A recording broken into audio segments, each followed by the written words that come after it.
He had prepared everything, and he even got his hands on this strange statue after days of finding and boring killings. His great preparation and devotion. Everything was ruined by this one MF that appeared out of nowhere. The mage was angry, doing his best, but when he saw the split second that boy had disappeared from his place and was now standing in front of him with his sword held in both hands, he knew something was wrong. His spells were shot at him in all directions this time, even at the back, and he still slipped past them and was now preparing a great attack that might really be a problem. His eyes widened as soon as he spotted him, and seeing his closed eyes and this sudden pressure was something unreal in itself. But before he could do anything at all, he saw a flash of black-white light, and the very next second the world inside this cave started spinning in his eyes. The finely made cave, the properly shaped pillars and places, the ceiling, and when he was almost going to see the ground instead of the place he was standing. A vision of a headless body entered his eyes. A headless body. His headless body. So, what he was seeing right now was only his head, right? There was no head to his body and there was no head to his head, meaning, the head of this black magician falls to the ground, his pure black eyes turning white and his body falling to the ground. A pool of blood started covering the right side of the cave. The person in dark clothing slashed his sword to remove the black blood from the blade. Then the blood splashed on the ground. He looked at the blade as it turned back into the normal katana and he put it back into its sheath. 2 black mages outside, 15 here, and 1 tier 4. Black mage who didn't even get to show what things he can do. All wiped out. And as soon as he was done with this one, he fell to the ground, coughing up a mouthful of hot red blood. His face still covered with a black mask. It was normal how these powerful attacks would take a heavy toll on one's body. And he was young, not that strong to use the unreal skills he had shown. Just the fact that he was fine and just coughed a little blood was enough to show just how strong he was, and he didn't even need more than a few minutes to stop this backlash. He stood again, took out some potion bottles with holy water like liquid in them, and drank them without hesitation. A dull white light covered his body, and he seemed fully recovered after that much. He had killed these black mages who were trying to summon the demons using an ancient artifact, and that ancient artifact was sitting on the altar-like table just behind the body of this old mage. He walked back, looked at the statue and thoroughly observed it, and after weirdly nodding to himself a couple of times, he walked a few steps back. His behavior was weird, and there was once again that warm smile on his black, mask-covered face. He patted his neck in a careful manner and extended his hand forward. This was once again strange. But, this time, something happened that somewhat explained his weird behavior of patting his own neck and warm smiles. A creature crawled out of the sleeves of his black clothing and looked at him with a warm smile that looked cute. This was a genuinely cute creature, and the ones looking at this couldn't help but have the same thoughts while looking at it. Yes, it was shocking how this specific creature could appear at a place like this, but that thinking was after the fact that this was adorable.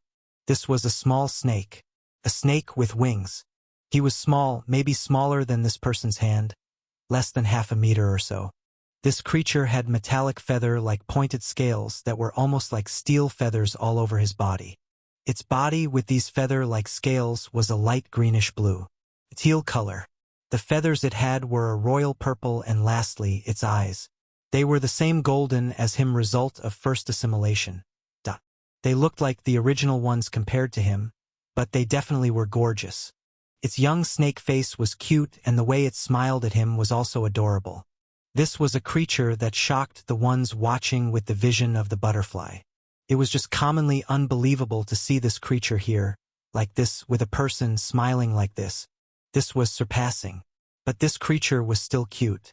It smiled and talked with him in his snake-like hissing voice, and he responded without any words as if talking with telepathy. They talked warmly, and this radiant side of this person was nothing like the cold-blooded killer he was just a few moments ago. There was no cold, stoic expression and just the happiness of accomplishing something great. This was their moment, and they enjoyed it like some parent and child with radiant smiles and excited voices. It lasted for some minutes, but then he said something and nodded at this creature, and the snake nodded back happily. After that, the snake spread its majestic wings, which were just barely 1 meter in wingspan, and slowly started flaying with no difficulty. It could easily pull up his own weight, not that it would mind a few more 100 kilograms. It was a mythical creature after all. The young snake floated almost to the ceiling of this cave and stopped only when it could see most of the cave and the dead body from that angle. After that, its eyes started glowing with a more refined and beautiful gold than him and every single dead body laying on the ground. The 15 mages and this old mage turned into particles of golden light. Every one of these particles was unique in size and brightness, and the Tier 4 old mage had some of the biggest and brightest particles of light. And a very dull white particle of light also came out of the weird statue and started floating upward at the snake-like creature. Though as soon as this white light had come out of this statue, it had lost all its color and became ash, almost ready to crumble down. It was better than it ever being able to summon the demons.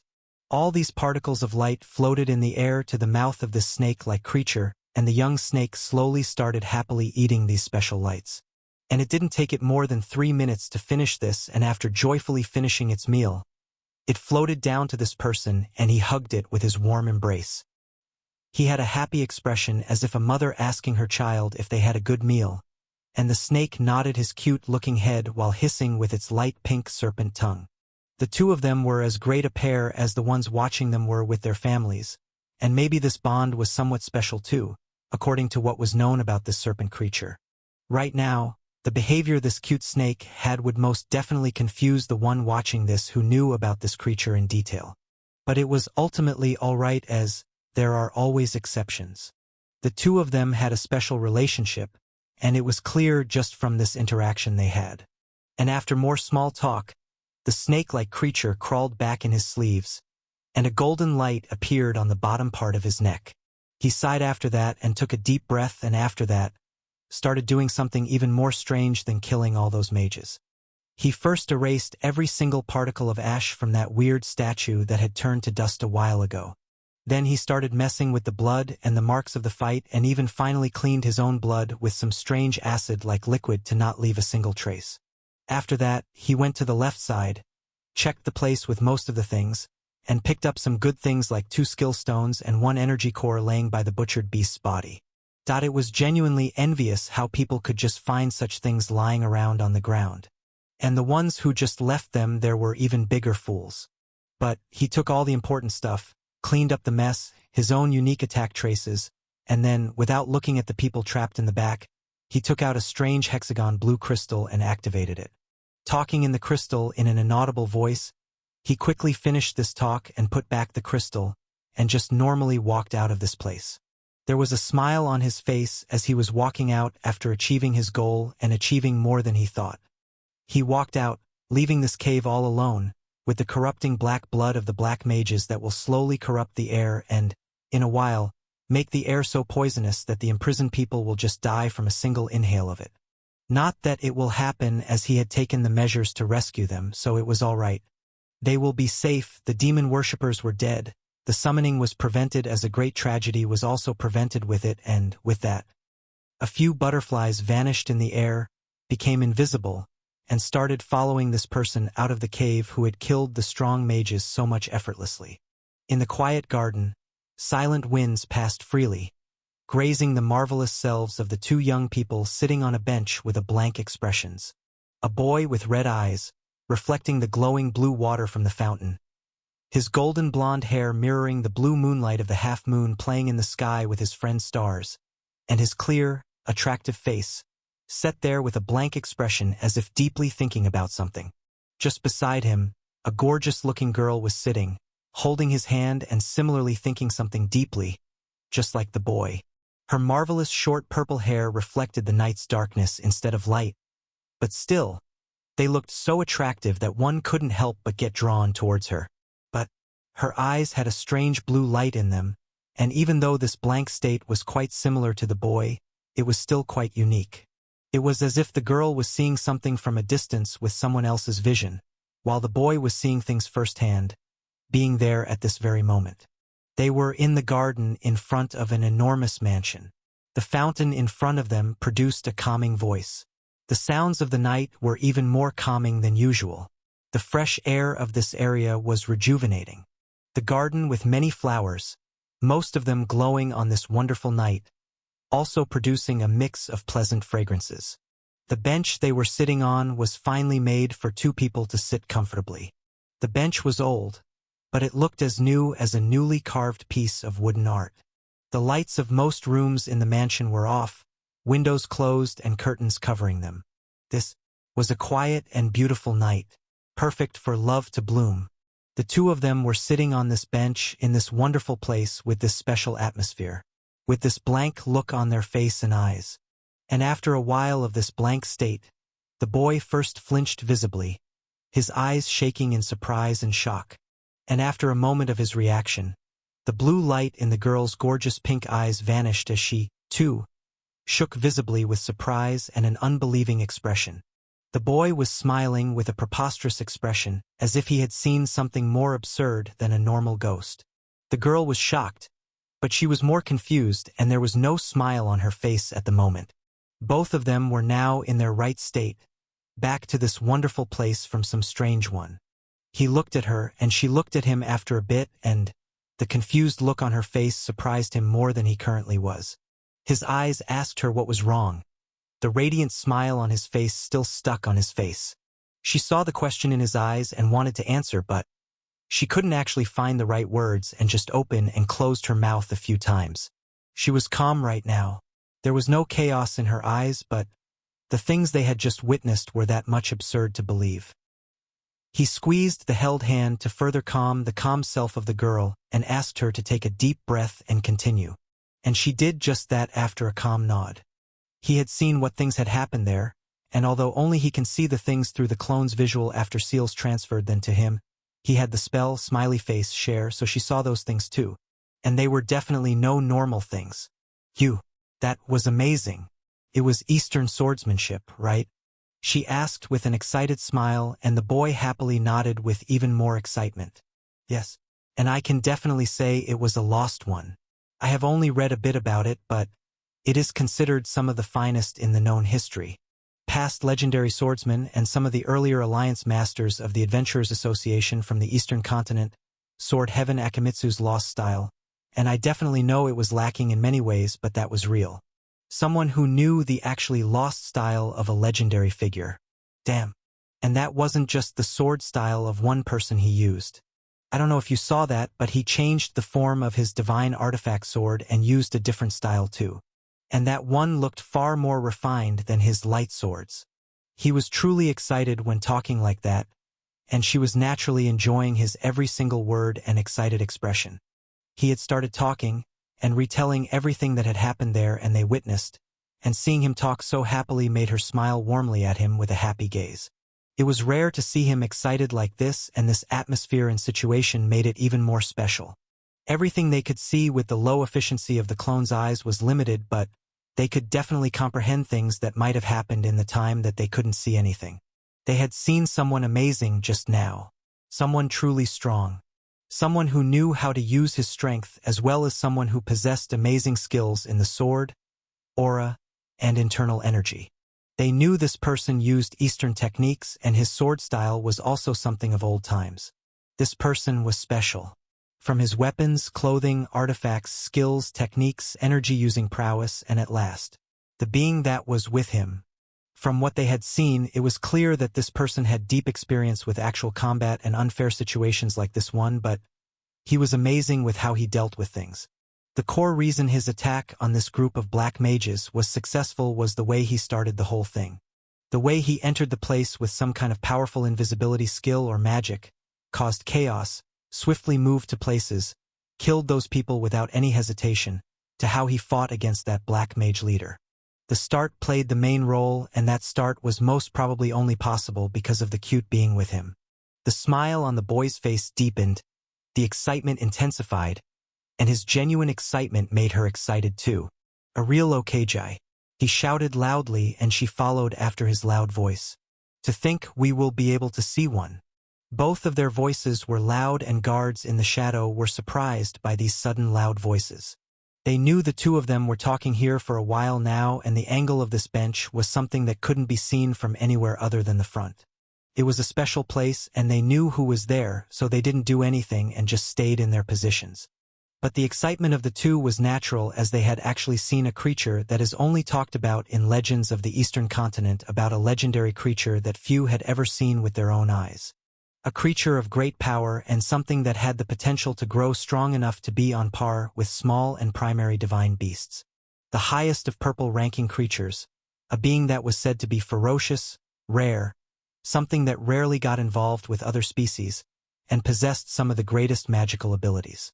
Beings that had the greatest stealth, illusion, and camouflage abilities among the known creatures in the world, knew diverse kinds of magic, are wise from birth, had the ability to change their size, and could fly while carrying far more weight than their size.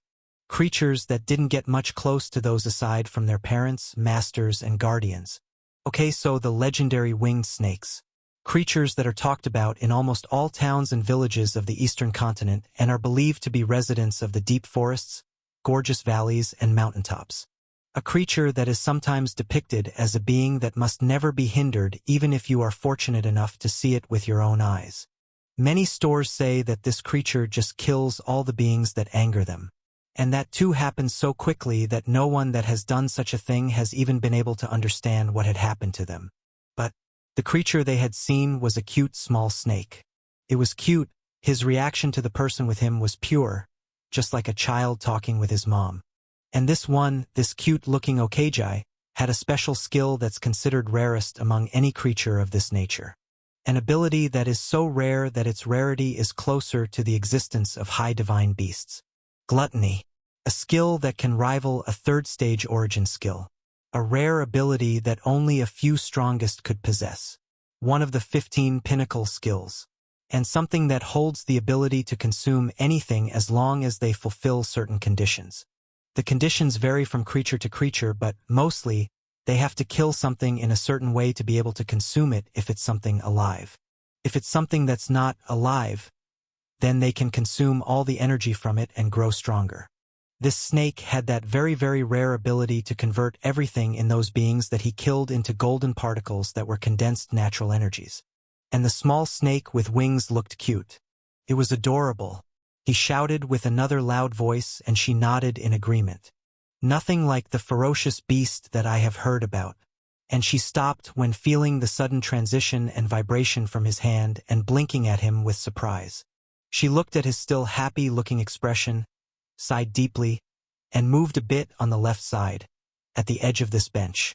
She was still holding his hand, so from how she moved to that side, he could guess what she was thinking about. She patted her lap, asking him what he was thinking with a calm smile, and the boy couldn't help but shake his head at this caring behavior. She was asking him to put his head on her wonderful lap, and why would he say no to this splendid chance in this near-perfect atmosphere? The night couldn't get red for them just yet, but there was no reason he would mind if it got a little light pink. So, my head is on her lap right now. Shit. I didn't think much when she asked me to do this, and she didn't think much when asking about it either. She is as pink as our Anna's heart, and this look is very damn hot, but I'm as red as my eyes right now. It was just on a whim, but this sudden embarrassment is quite something. The reason she asked me to do this was because of the sudden question that I had, but that wasn't important at the moment. My heart was a loudspeaker right now, beating in harmony with her heartbeat. The sound of heartbeats filled this quiet and lovely garden, and I didn't even know what I should think at this moment. Her lap was soft, warm, and wonderful, and her shaking hand that was lovingly caressing my head was strangely even more good. Many weird thoughts were clouding my mind which shouldn't be there as an almost 12-year-old, and I knew if someone reads them, they would definitely not like it because I was practically young, but this can't be helped right now. I knew if I can read minds, her mind especially, then the things I will get would be pretty colorful, but that wasn't even the thought on my mind right now. The situation is dangerous, we have to calm down. One of us must calm down and calm the other, and I knew this person, this girl, this friend of mine, won't be stopping her good hand or let me stand up from her lap. So I had to do something. I must do something. I must. I don't want to, but I have to. Even my ever-calm heart wasn't helping me right now, and neither my mind was on the right track. We shouldn't do this. I should not. It hasn't been some days since we met. We had just come back from our first date too. This strange feeling I was feeling right now was so good that I genuinely did not want to stand up, but why do I have to stand up and move away from this wonderful warm lap and this gentle smooth hand? I just have to clear this atmosphere and make things calm down, right? It should be easy when thinking with this somewhat calm mind. First, I should calm this wildly beating bastard heart. Then say something to take her out of her wild fantasies, which will calm her heart, and she will come back to this moment. Then this strange atmosphere that was making the two of us who had some of the strongest minds here behave like this, the atmosphere that they were created, should also clear up, hopefully. It was their fun, and I could confirm that they actually were here from this, just like Anna said. The situation was strange, and I only noticed it after a few moments, but this was definitely potent. I knew their existence, and Lucy was helping me right now, so I was somewhat better, but Rain had no one like Lucy to wake her up on her own. This warm, fuzzy feeling, this red-pink, colorful experience was definitely amazing, but those innocent ones didn't know we couldn't go much farther. I had to stop. I still don't want to, but I have to. The experience was nice, and we will definitely try it some other time, but not today. And I should go there and talk with them after this too. As Anna said, this should be their home, so I could do nothing about it, but there was no need to do anything about them in the first place. They must be here from a long time ago if I was thinking right, and they were an inseparable part of this place. It was quite something to have them here, but, well, the current situation was not right. Ha! This was sweet. Clearing my mind from this pink spirit influence, which was definitely strong despite being from some lowest-grade spiritual creatures. So, well, this meant there was a good bunch of them here. After my mind was out of that nice fog, I looked at this innocent pink blush she had right now. She looked cute, and her hands felt warm on my head, but this blank expression was too much for us poor little kids. Rein. Wake up, ma'am. I said a little loudly and covered my hand with some materialized Sol Nova and caressed her head. I was now caressing her head the same way as her, and it didn't take even a minute after that one. Ian. What? She asked as soon as she calmed down with that warm touch and looked at me on her lap. This was strange. I knew she felt this was very, very strange.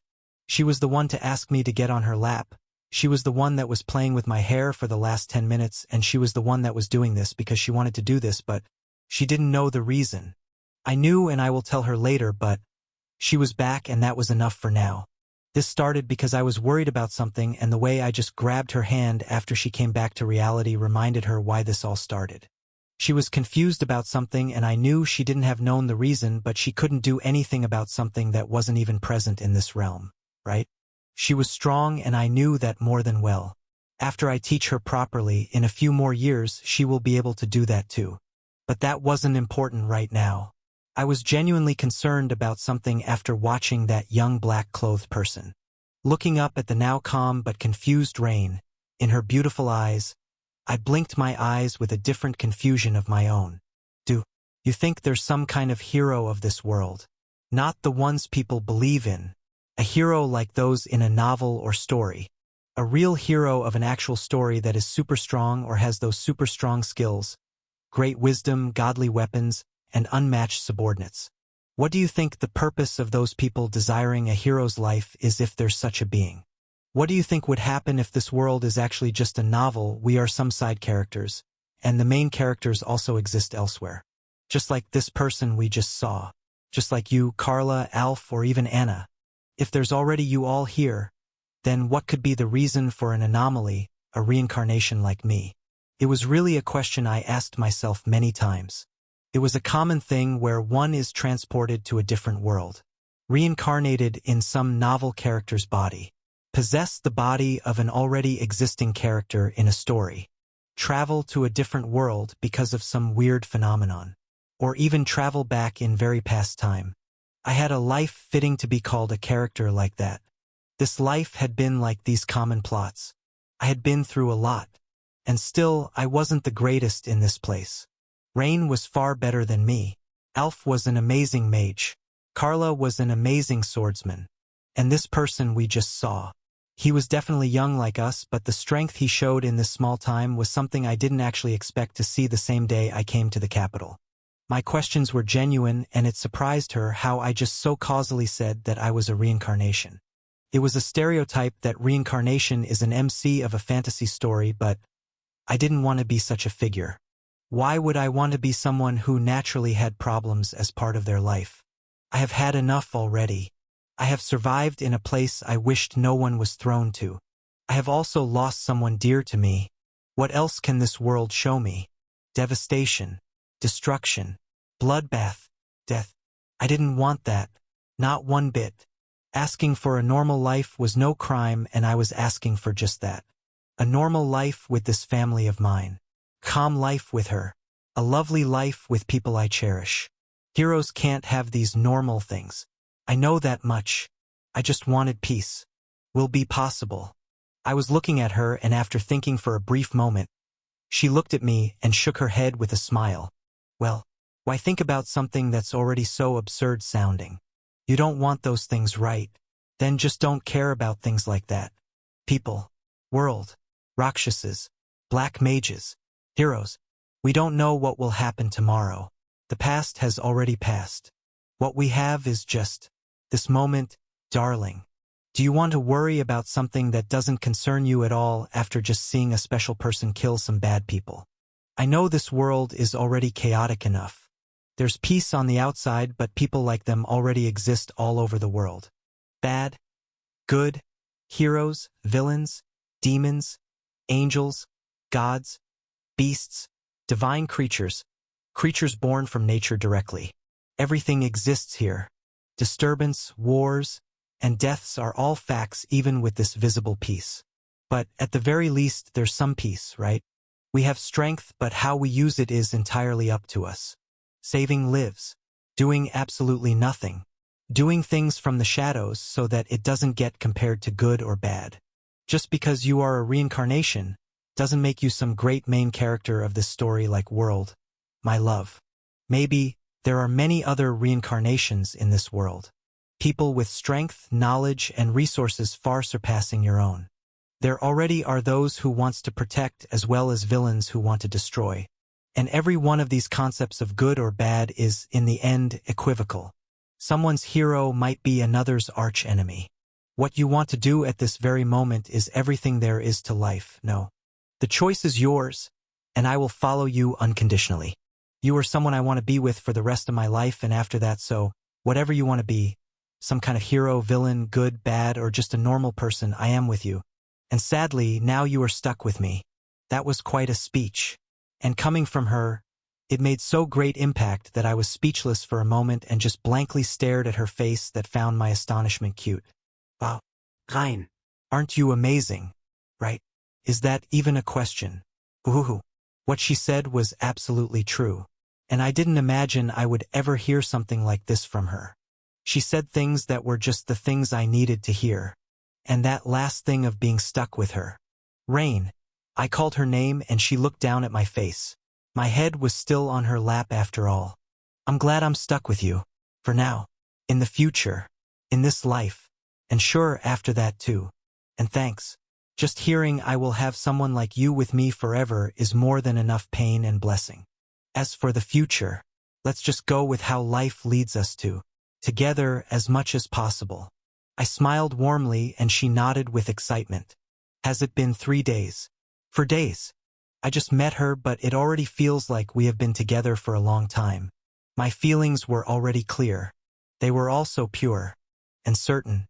Maybe the speed we were progressing would seem too fast to some, but we were certain about this. And I knew one thing. Neither of us was going to go away saying something stupid like this didn't work out. We weren't dating or anything.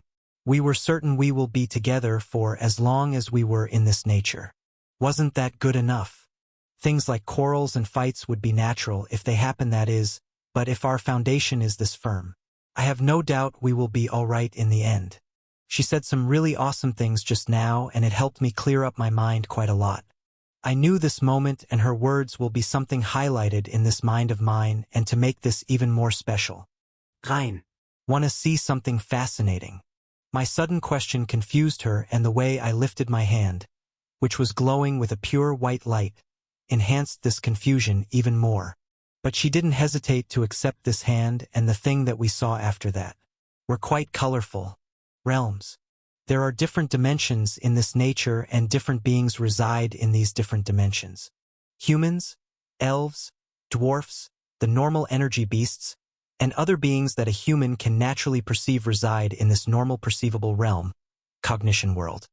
Demons, the real low rank and noble strong ones, reside in the lowest realm, hell. And this hell itself is believed to have 9 different levels, but that was in that specific realm, so they were called floors of a realm. Just like how demons reside in the lowest area of the world, gods reside in the highest one, heaven. And there are believed to have 6 such floors there too. The 6 levels of heaven are divided by the strengths of lords and gods. Aside from them, there exist another 3 known realms. The famous mirror world, that some powerful sorcerers and wizards can enter. It is just like this perceivable realm, but with no other being, and the sorcerers and wizards can alter the reality there without harming the real world. The astral realm, the gateway of the other major realms. The physical body mostly does not hold any value when talking about the grand scale of nature, and that is the major reason only a handful of the strongest even know about the existence of different strengths of the soul. As one gets stronger, one understands themselves better. In this process, they learn more about their soul. After starting to learn what the soul is, how it is important and how it can be controlled, one gains a better understanding of the world. As the understanding of the soul increases, the soul itself strengthens and gains a certain shape that resembles the body or, in some cases, something else. At one point, they become able to separate the physical body and the intangible soul, which marks their first step into the grand scale of this nature and different realms. At first, it is difficult to understand what this place is, but after some time, one naturally understands the things and becomes familiar with the base pathway called astral world. Here, one can see things that one can't perceive with normal eyes or even with special eyes. These places are totally different from the world we know, and, according to the truth we know and the strength of one's soul, we can travel to different realms of this world. But a strong soul and knowledge and permission of nature are required to travel to the higher realm, like heaven or hell. The last known realm is spirit realm, the place where spirits reside. A wonderful and colorful place. But one can't enter this place as they want through the astral pathways. Only the gates to there could let you enter the place. The gates to the spirit realm are special, protected, and mostly unknown. We have one at our home tower that I have never seen, so, well, I know I will go there at least once. One can see the spirits from the base astral realm if the spirits are roaming around there, just like many other residents of this realm. Many spirits play around in the astral realm with fays, fairies, pixies, and some spirit animals and spirit beasts who reside there. But the beasts that reside there are sometimes negative, dark, and ferocious. The creatures there or people who can enter this realm can hunt these beasts, and the energy obtained from them also helps to further strengthen their souls. But what we were doing right now didn't concern something like fighting an impossible opponent like those spirit creatures. I can separate my soul from the physical body and actually much more than that. But right now I was just helping her temporarily separate her soul from her body. I was doing it for her, and this experience will help her when she does it by herself in the future, but I knew she will be astonished. After she accepted my hand, I came out from my body with her holding my hand, and this was my first time doing this after meeting Rana. Before her, my soul looked normal like it usually is in my normal form, but now that I was looking at my appearance as well as hers in this form, it sure was quite something. Normally, everyone has a different color and characteristics of their soul, and mine was this pure white color. It has always been like this since the first time I saw it. A pure white replica of my body. It was the same the last time I did this too. But now, there was a golden mark of an extraordinary bow on the left side chest of my soul. Well, that was it. There was nothing much different than that. Those with origin skills retain those skills in astral form too, but all the other skills are useless. And weapons too. Though world authorities, witchcraft, soul armaments, demonic magic, spirit magic, divine skills, and origin magic works here, aside from that, nothing works in these different realms. There's no physical body to start with, so everything is a pure form of different energies. And what magic one can use depends on the soul's strength, so the weapons that don't use the soul's energy, soul armaments, are some of the strongest things in this place. So, the mark on my chest was Rana, my dear partner Bao. It has been a while since I was here with someone else, in a place different than our tower, and this place definitely was spectacular. What the hell? She said in my mind as the mental conversation was the only way of speech in this place. Her soul was the same color as her eyes, and just like me, she was a bright pink self of herself with an unmatched alluring body. Amazing, right? The astral world wasn't much different from the normal world. Even right now, aside from the spectacular things we can see, the physical elements were no different in our current eyes. The garden we were sitting in was the same. Our bodies were still there on the bench, with my body laying on the bench, my head on her lap. She was holding one of my hands while her other hand was on my head.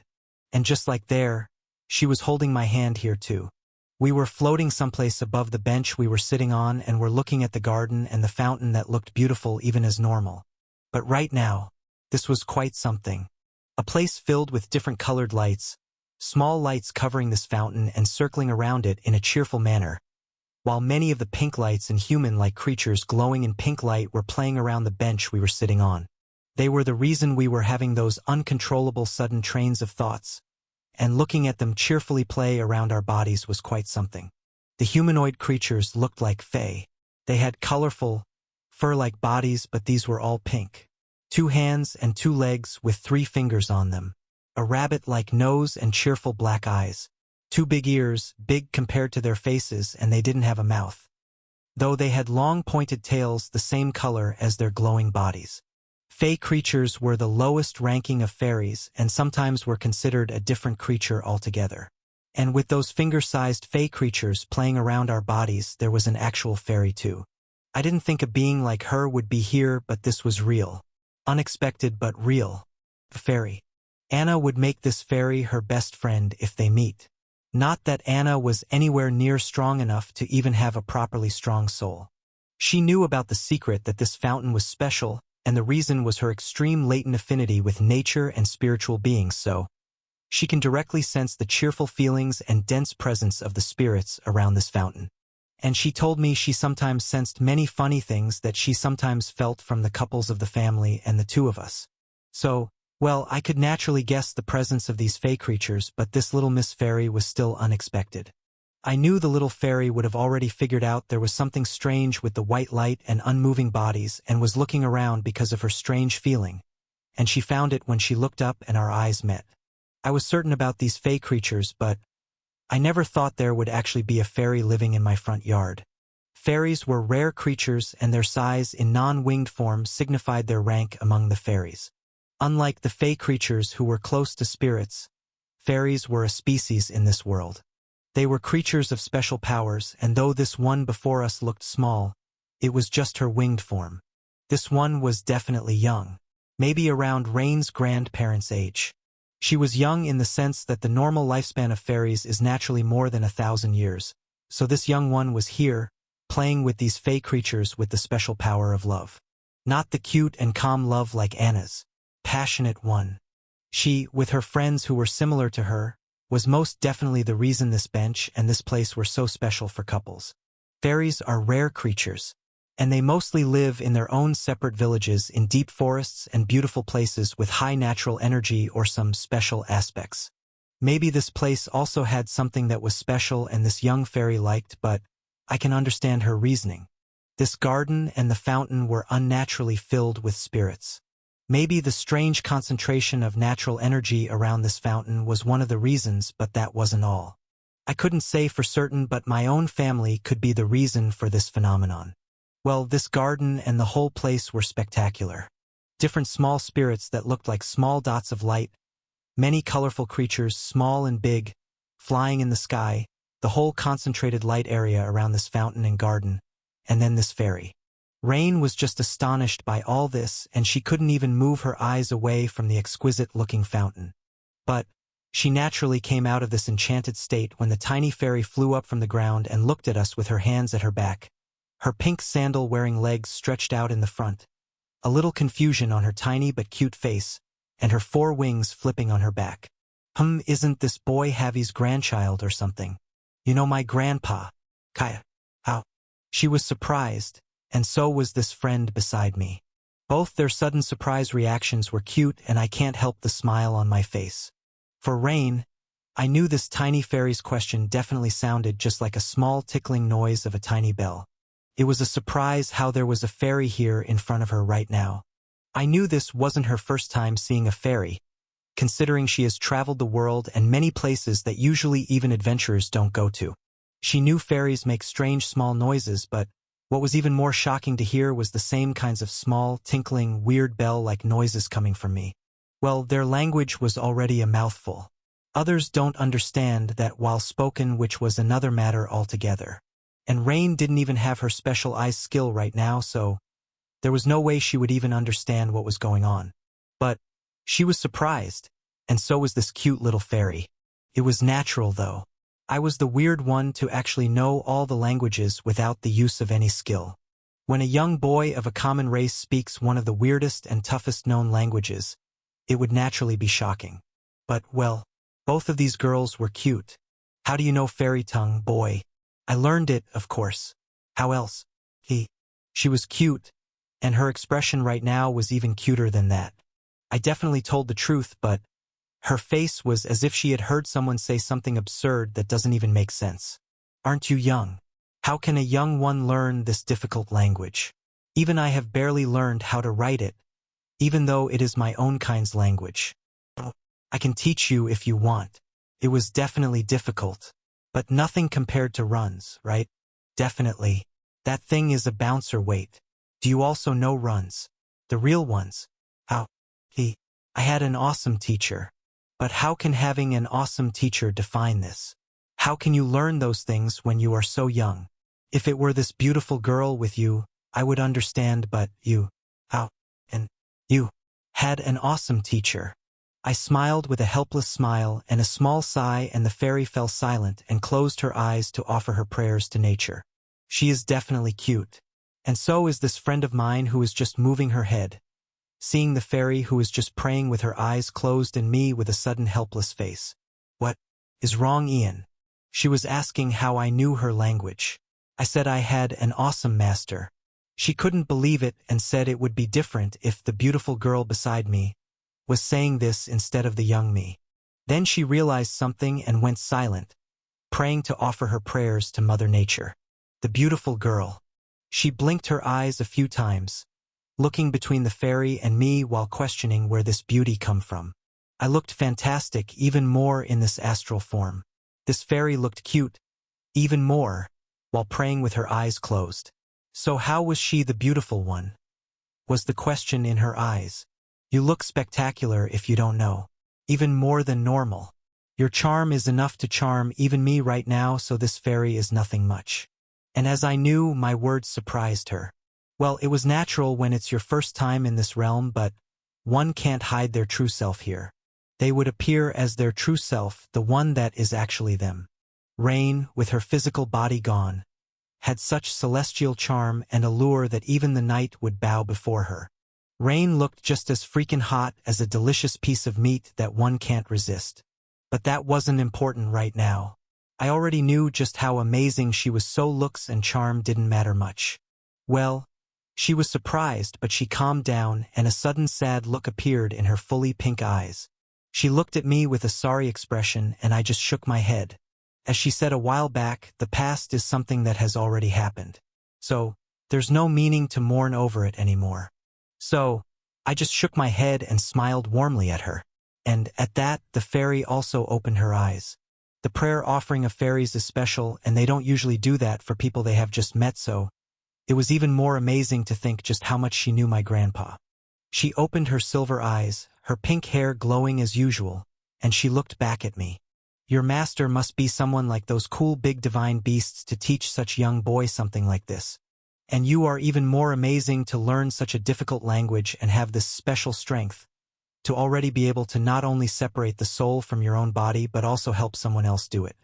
I can think how great the burden this might be, and it just shows how important this person is to you. The two of you are like Javi and Grizz. Lovely. She chuckled happily and Rain smiled happily while looking at her laughing self. The spirit was cute, and seeing both of them smile happily was also refreshing. She also compared us two with my grandparents, and I knew she was talking about the special connection and bond. She was a fairy of love, someone who knew the meaning of love and also what true love was and felt like. Maybe she could feel it, but I believed we were still not at the level of our grandparents. Maybe our bond was, but we had little to no experience together. We were just starting, so we would be like them when we have lived at least a decade with each other. But, well, maintaining this state with her for much longer wasn't possible after what things I have done in the last 2 days. I was already weakened, the reason I didn't go after the black mages immediately. And maintaining this state for more than a few minutes in normal time wasn't possible. But, thankfully, time flowed differently in the astral realm than normal. And it was another reason I was able to read more books from our special tower library than anticipated. We can talk for more if this fairy wanted, and I knew that as their nature was, this one too would just love talking for a long time. We had that time here, so, at the start of our conversation with this fairy who was probably close with my grandparents, I asked with a genuine voice. So, can I know your name, pretty fairy? Oh, right. We forger the introduction. Hello. My name is Astilbe. It is very nice to meet you. Amazing children. Pleasure is all ours. To think we would meet an awesome fairy like you here. My name is Axion. This here is my dear friend Rainel. I introduced ourselves, and this was genuinely my first time meeting a fairy, even though I have met many high-grade spirits. Fairies were special species, and I had never tried it like this, but right now was the best opportunity. And we had a good person with us too, so it was even better. 3 eyes. Skill 3 eyes has been used on a spiritual target. The skill has collided with the natural mental defense of the target. The attempt to see through the target is initiated. Processing. Success. You have safely seen through the target's complicated mental defense. The target's base race is fairy. This marks the 12th core kinds of mental defense understood by you, Ian. My second ability, analysis, is now unsealed. With analysis, you can ask me to analyze any one thing that might even have an extremely complicated structure once a week. And this one is stackable. You know what I mean, right? Congratulations. It wasn't surprising that the processing took this much long time, but what happened after that was surprising. Well, this was actually unexpected, but analyze. That's actually awesome.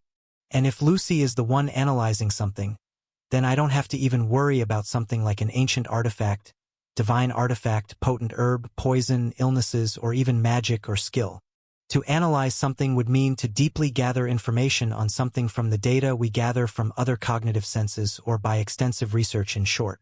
I knew what she meant by me knowing what it meant, and I was actually quite surprised. Even dwarves used complicated artifacts that might even reach the divine artifact level to analyze complicated minerals, circuits, dungeon findings, as well as organic things that are the most difficult to understand. And Lucy just said she now has the ability to do those things. Isn't that just awesome? I wanted to shout in excitement just now, but this situation wasn't ideal. I was in my astral form. Rain was by my side, clueless about the reason why my grip so suddenly tightened.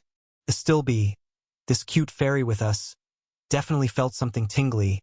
I can tell from that subtle shaking, but she didn't think much about it.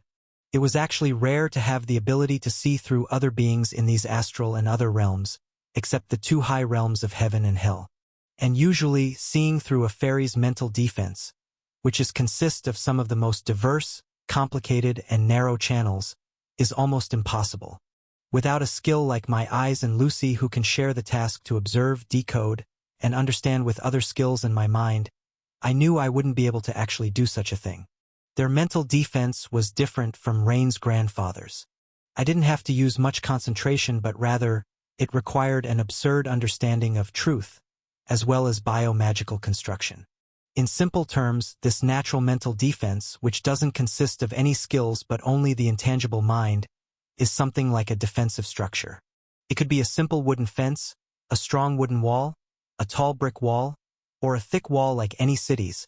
And this defensive structure's strength could go as far as an entire defensive fortress, heavily guarded with defensive structures.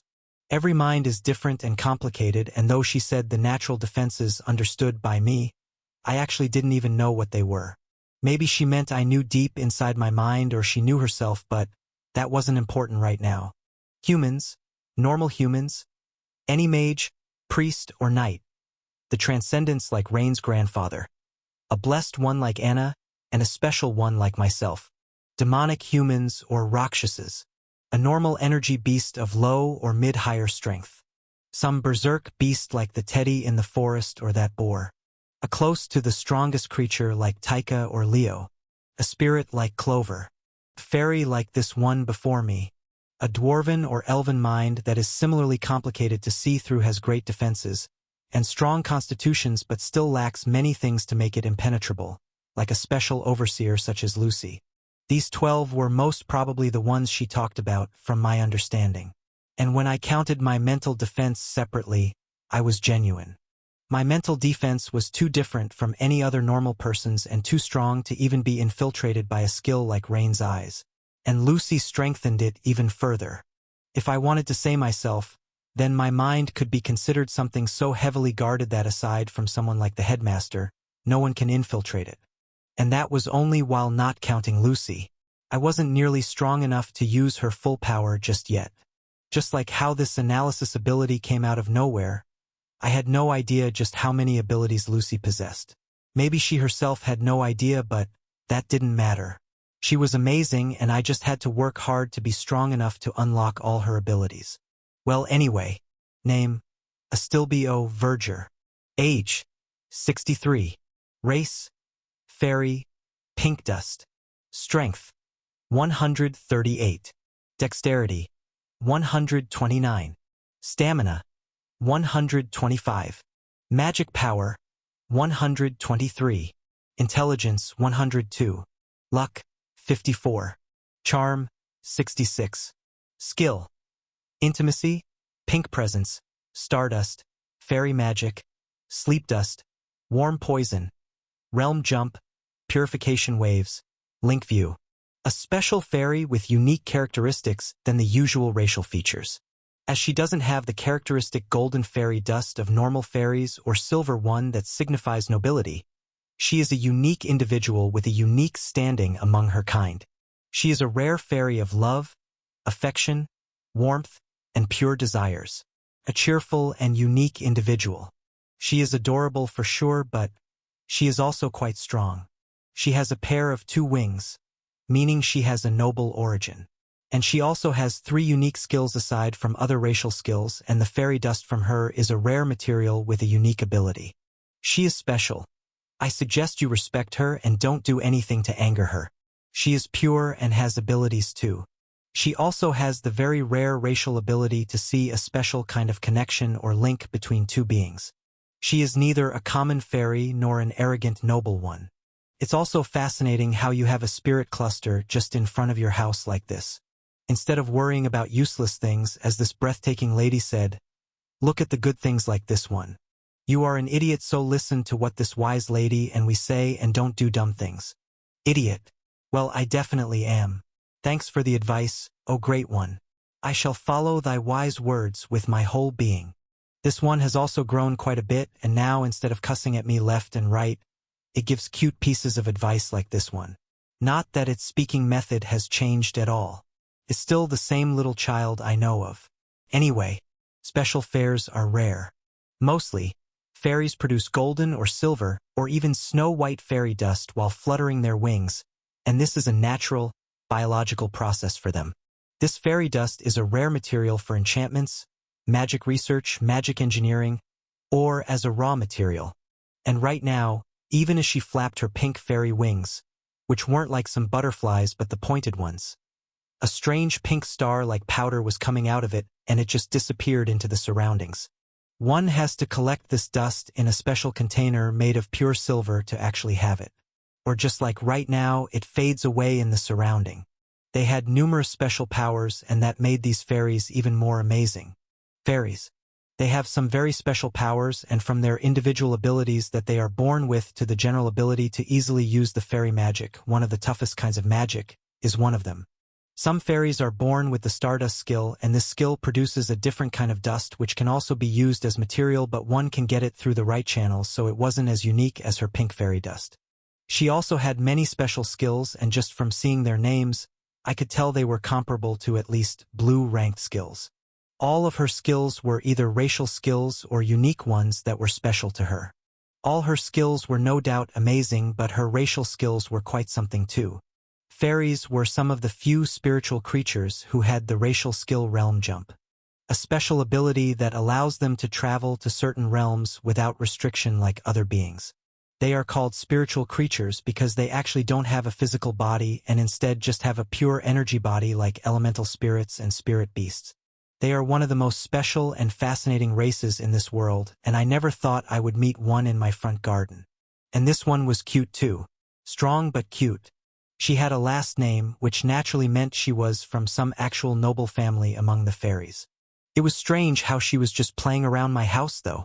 Looking at her, I asked with a genuine voice. Or I was just about to ask something after our interaction, but she just remembered something and tapped closed fist on her palm. Ian. El. Wait just a minute. Now that we have someone who knows both our languages, I can finally talk with Javi and Grizz.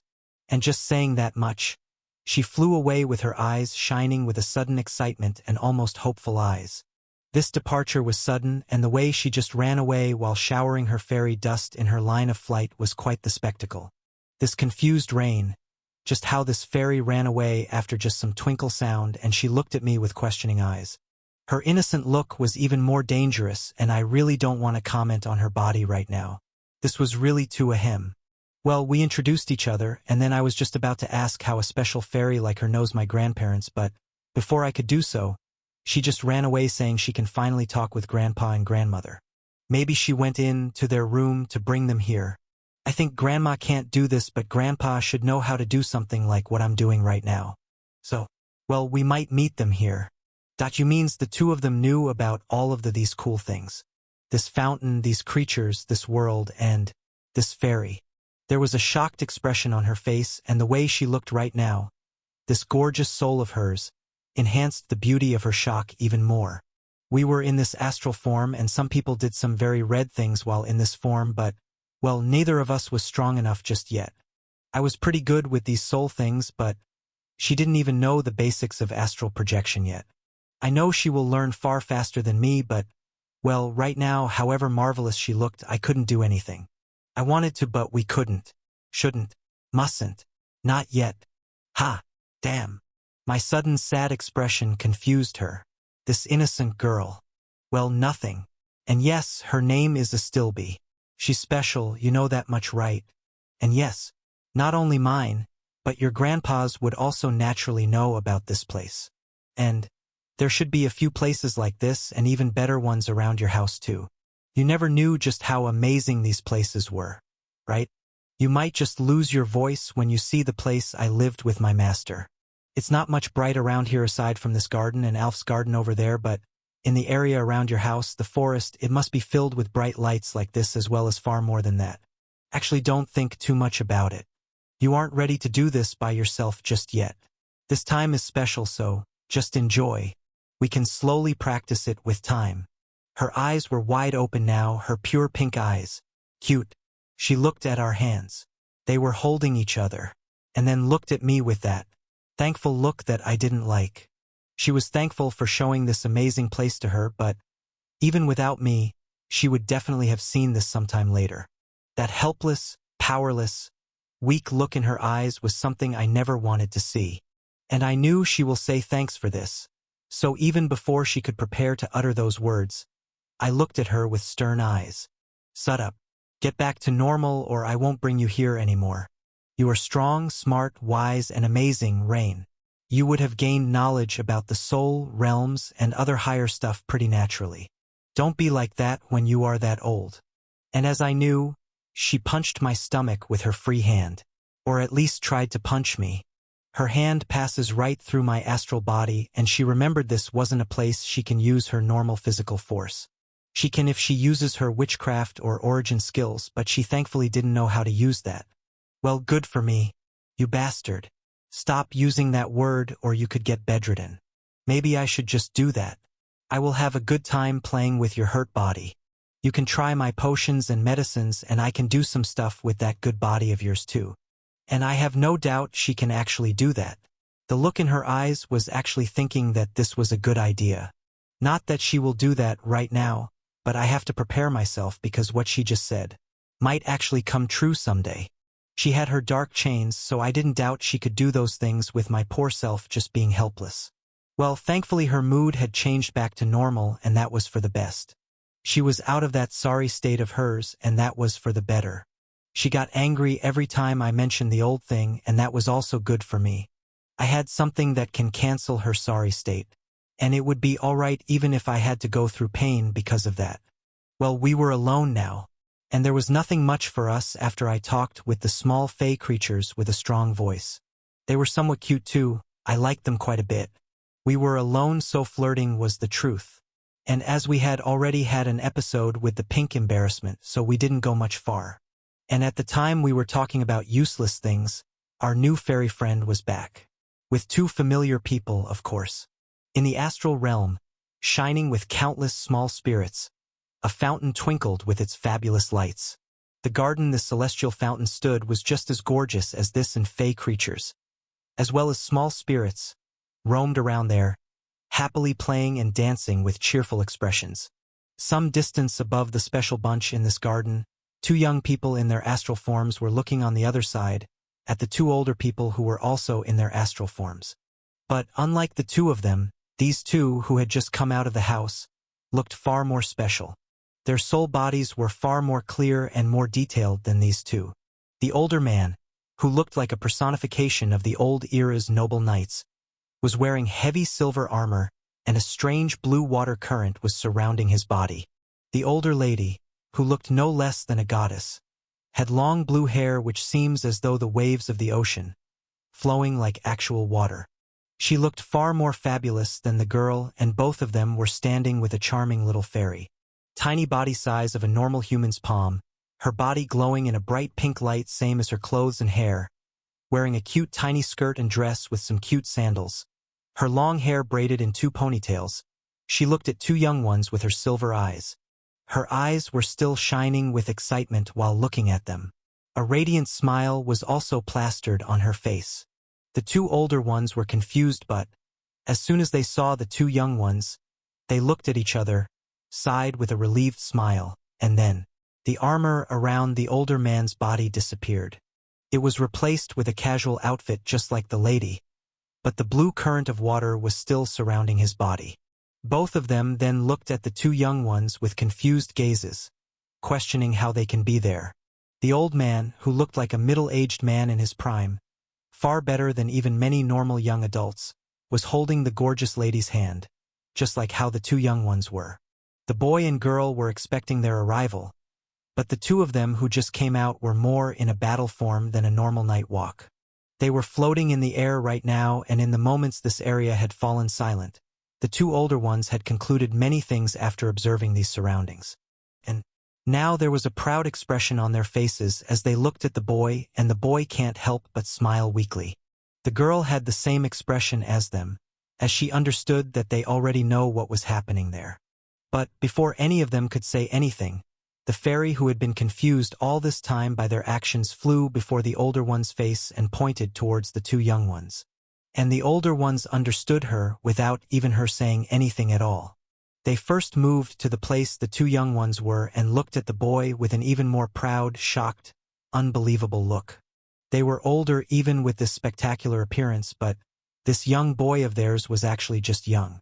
Entering this realm was something even some rank 6 knights couldn't do. Just entering the astral realm required a tremendously powerful soul, but what this boy was doing right now was beyond that. He was strengthening the girl's soul as well as grinding the soul energy to stay in this state and maintain it. This was something even few of this old man's few rank 7 Night Kings or Tier 9 Elder Mages could do. This already meant that he was far stronger than what they had thought before and knew about the world even better than maybe themselves. They genuinely didn't expect to see them here, not when their longtime friend just barged into their room and instructed them to quickly come out. They were ready for battle, but definitely not to see the two of their grandchildren who they left alone for tonight. their dear grandson who had just returned to them after these long years, and the pitiful child that had lived with them for some years after an unbearable life. And the two of them were now together with each other, bound by some good fate. They left them with each other for the night, not disturbing their private time. Two of them could see these two young ones were doing great as their bodies were on the ground, with his head on her lap, while their souls were now in this world full of wonders. When doing what these two were doing, bringing someone who wasn't strong enough to come there on their own, both parties must have a selfless belief in the other party for it to actually work. And they were doing it. This means they were doing well on their own.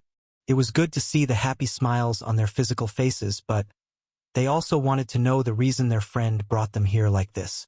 They were looking at him, and their little friend was also looking at him, excited about something she had longed for.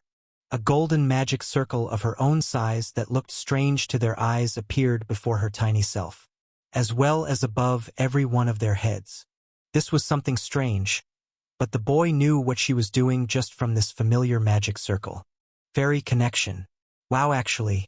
A spell that connects people with a common communication line, and everyone can communicate with each other as long as two parties know the language. A difficult fairy magic that's too difficult even while being only a mid-level spell.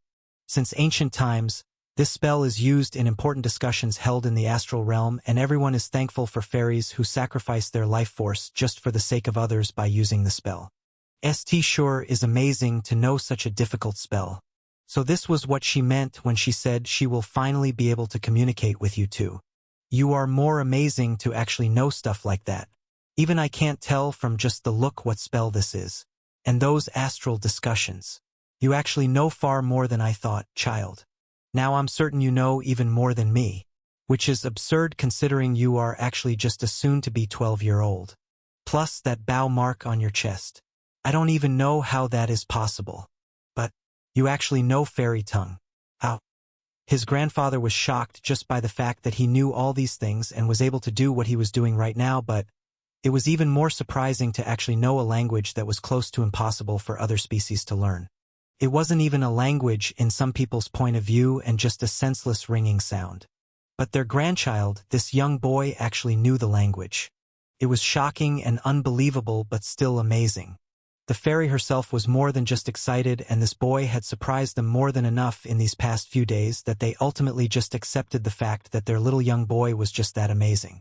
And at his question, the boy had just smiled warmly at them, expressing that they already knew just how he could know such difficult language. And they nodded helplessly, already knowing all this was thanks to his amazing master. They didn't say anything much about this thing. They knew their strong little grandson was in the end just a normal person with deep emotions.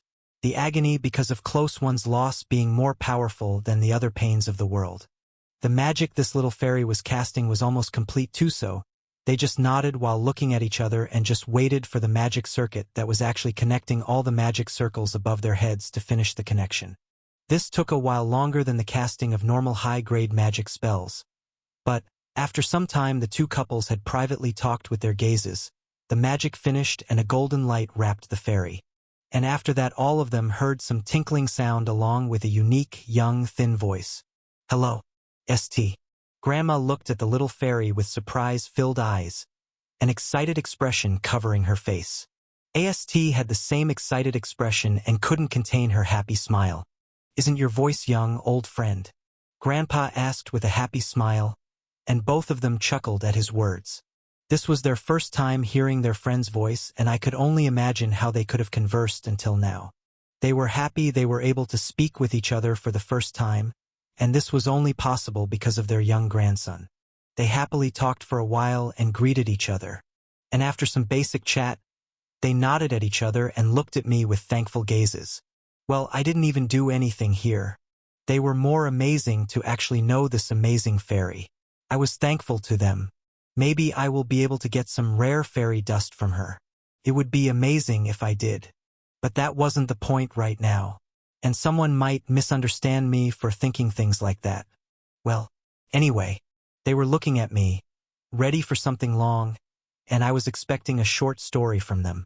Or at least something about the three of them. Grandpa nodded at the two, ready to take the lead in this small story or a brief overview. In L. St is a friend who is with us since the time we were newly married. Her home is actually on a small island near our first home, and I know you already know that she is special among other fairies. Her stardust is pink, something that has a property to induce love, affection, and truth. She is rare because this special kind of fairy dust is rarely produced by the unique fries or only by some rare nobles. Her dad is a cool person and a noble of their kind, but that isn't much important right now. As you already know, the North is a coastal area with many islands, ships, and the mainland of the North that your grandma guarded in her time. It was a time just after the Great Maroon War, and when the northern parts had successfully defended their borders from enemy invasions. We were married after your wonderful grandma waited for me for years at the time of the Long War. And that was after our 6-year-long fights and skirmishes between our families. She was a cute one like Elle in her younger days. I tell ya, she was called by many names at that time, but she was also a wonderful leader and lord that others still unconditionally bow before. And you will be surprised to hear how the pirates of that time were. Ho ho ho. That was a fun time for me, and a headache for your grandma. From our first meeting in the middle of the ocean, on 2 different burning ships, to our long strange times spent by each other's side, everything was magical. The first meeting, those coincidental meetings, her days spent in the oceans with me to my nights spent on land with her, we were enemies, then we grew closer, which still seems unrealistic. But then one day, as you might already know, the Maroon War, the war that was so unexpected that even the Empire failed to predict it, threatened the entire nation and the seas. Land, sky, and seas, everything was the target, and the coastal land was considered the second weakest border of the nation. Her duty was the protection of lands from the invading forces, and she did her best to make the Griffin Archipelago an impenetrable fortress.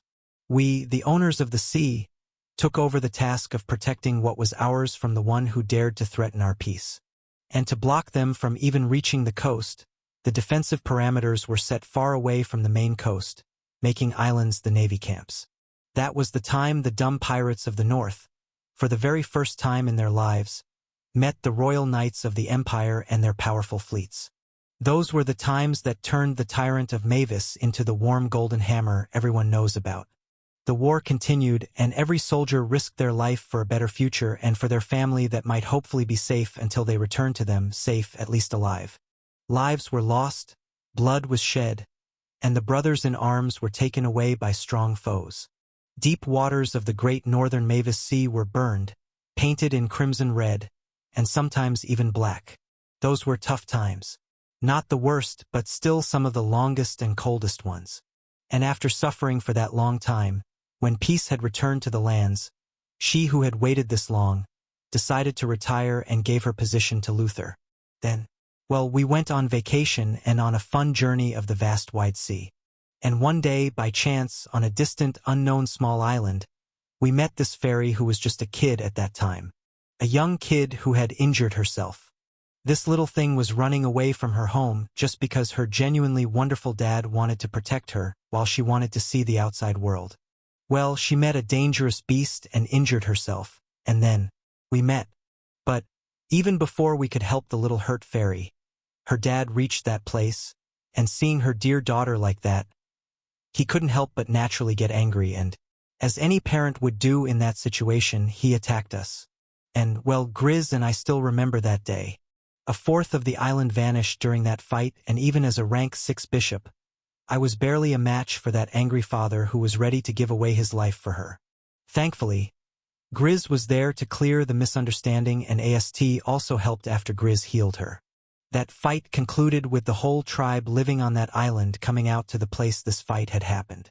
The two of us talked, AST and her father apologized, and after things were cleared up, he asked us about the outside world as we were the first visitors of that place in all the years they had lived there, according to them. Thankfully, her father has a unique skill that could translate everything he said for us, somewhat different from this one though, so that was our first talk with fairies. Our talk went on for a long time in that fairy city at the core of the island, and he was surprised at how the world had changed from the times he could remember. Things were naturally different, and the world was a safer place for his daughter than he had thought. But still, at that time, she was young, weak, and inexperienced. Both of them were thankful to us, and because of our talk, he decided to give her permission to go out only after she was strong enough in his eyes. Ha! Impatient, passionate, talented, carrying a great desire for adventure in her heart. She learned everything there was to learn from her father, as well as everything else in that place in just a few years. And her dad, in the end, couldn't help but accept that her wish was more powerful than his fears. A helpless parent, something all of you young ones' parents believe they are while looking at you. Well, we weren't there to see her training and all as there was our own fun at that time, but after a few years we met again when Nal was newly born. We were at our home on the northern coastline, and this one had appeared out of nowhere, surprising us like the anti-hero of midnight. She had grown up at that time but was still the little young person she was back then. It is a memorable day, and then, well, we talked for a long time. Nal and El do know that we have a fairy friend and that she visits us occasionally like this, but you are the first ones to meet her like this. And this is our first time hearing her voice like this too. Before that, we had only ever known each other through our feelings, behavior, writing, and hand signs. Thanks to you, Ian, we are finally able to talk like this. Well, this was long, and though he said this in brief, the occasional reactions from Grandma and AST were adding more colors to this story. I at least had some idea of how my grandparents were in their younger days, and, well, they were just super cool. One was a pirate who plundered the lands and ships and caused chaos. The other was a wise ruler of those lands who could create large waves in the calm ocean. People might have already forgotten, but he was called Tyrant of Maris, captain of the largest pirate group who had ruled the seas for a long time. They plundered the ships of other nations and had a long treaty with the Griffin Archipelago and Heliox House. They didn't interfere with the coastal lands and the ship belonging to the Empire and Heliox. But for anyone else, they were a source of fear and dread. Every time they entered the waters of their territory, only the ocean god and goddess of luck could help them from going broke. And entering these waters was inevitable, be it the ships or the ferocious sea monsters that frequently attacked the coast as well as many islands. Grandmother protected the coastline from the famous White Lighthouse, and Grandpa and his big family eradicated any threat to their homes. I wanted to know more about them, things that weren't written and known, things like how a special fairy was their friend and the destruction of a large part of the island they had discovered themselves. I was excited from the moment he started speaking, and I still couldn't contain my happiness. I had just heard many things that no one knew, as well as some very amazing stuff like AST's father. It was evident that beings that live in seclusion wouldn't know anything about the outside world, and there will always be someone, a unique being among a common group of people who will question things that they hadn't seen. They would want to go outside of the secluded place they live and explore the vast world mentioned in their folklore. This was a fact, and in this group that they discovered, this little fairy was the one to break the normal mindset and point of view. She was here right now, and from what they said, it was clear that she didn't just visit this place and stayed here. We were lucky to meet her here today, but she definitely was an adventurer, an explorer, a being that roamed the world in search of new experiences. This fairy was a traveler, and I liked her even more now. Grandfather's talk was over, and then Grandma started with AST speaking with him. Both of them looked closer than she was with Grandpa, but this was understandable. Two ladies with similar likings would obviously be good friends. We talked for a while, and I knew they knew that I couldn't do what I was doing right now for a long time, and they were the same. The great burden aside, the amount of energy it required for us to stay in this form was even more than using high-grade spells and techniques. So, after talking for hours in this form, which wasn't even an hour in real time, it was finally time for our talk to finish. And that finishing was naturally going to be from AST, the fairy of love who was able to talk with her longtime friends for the first time in this long they knew each other. Well, I should first apologize to both of you. In the heat of the moment, I didn't even realize that we could have just done this discussion in the physical world instead of like this. You are hurting yourself like this because of me, and Ian, the reason I was able to actually talk with the two of them is in pain because of me now. And the two of you aren't even complaining about this, which is making me feel more sad now. Ian, thanks. It was a surprise encounter, but meeting the two of you was amazing. Hovi, Grizz, You two are lucky to have such amazing children. And these two. You would be surprised by their bright thoughts. Well, both of them are pure and just like the two of you. Perfect. Anyways, this was a good time. It's late at night and the two of you young ones look exhausted from a long, cheerful day. I saw Ian was worried about some things and Elle took care of those concerns, and really, you two look lovely together. It was a nice talk, but it's late at night, so I think you two couples should get going now. We will see each other soon anyway, so go for now and rest. Her words were simple but contained warmth like my dear grandparents. And I liked this quite a bit. It was strange how we started talking in this astral form and just stayed like this even when knowing full well that we could have done the same with our physical bodies and not this. Well, it started like that and this was all right at the end. And as she said, she will be around here if she's in the capital.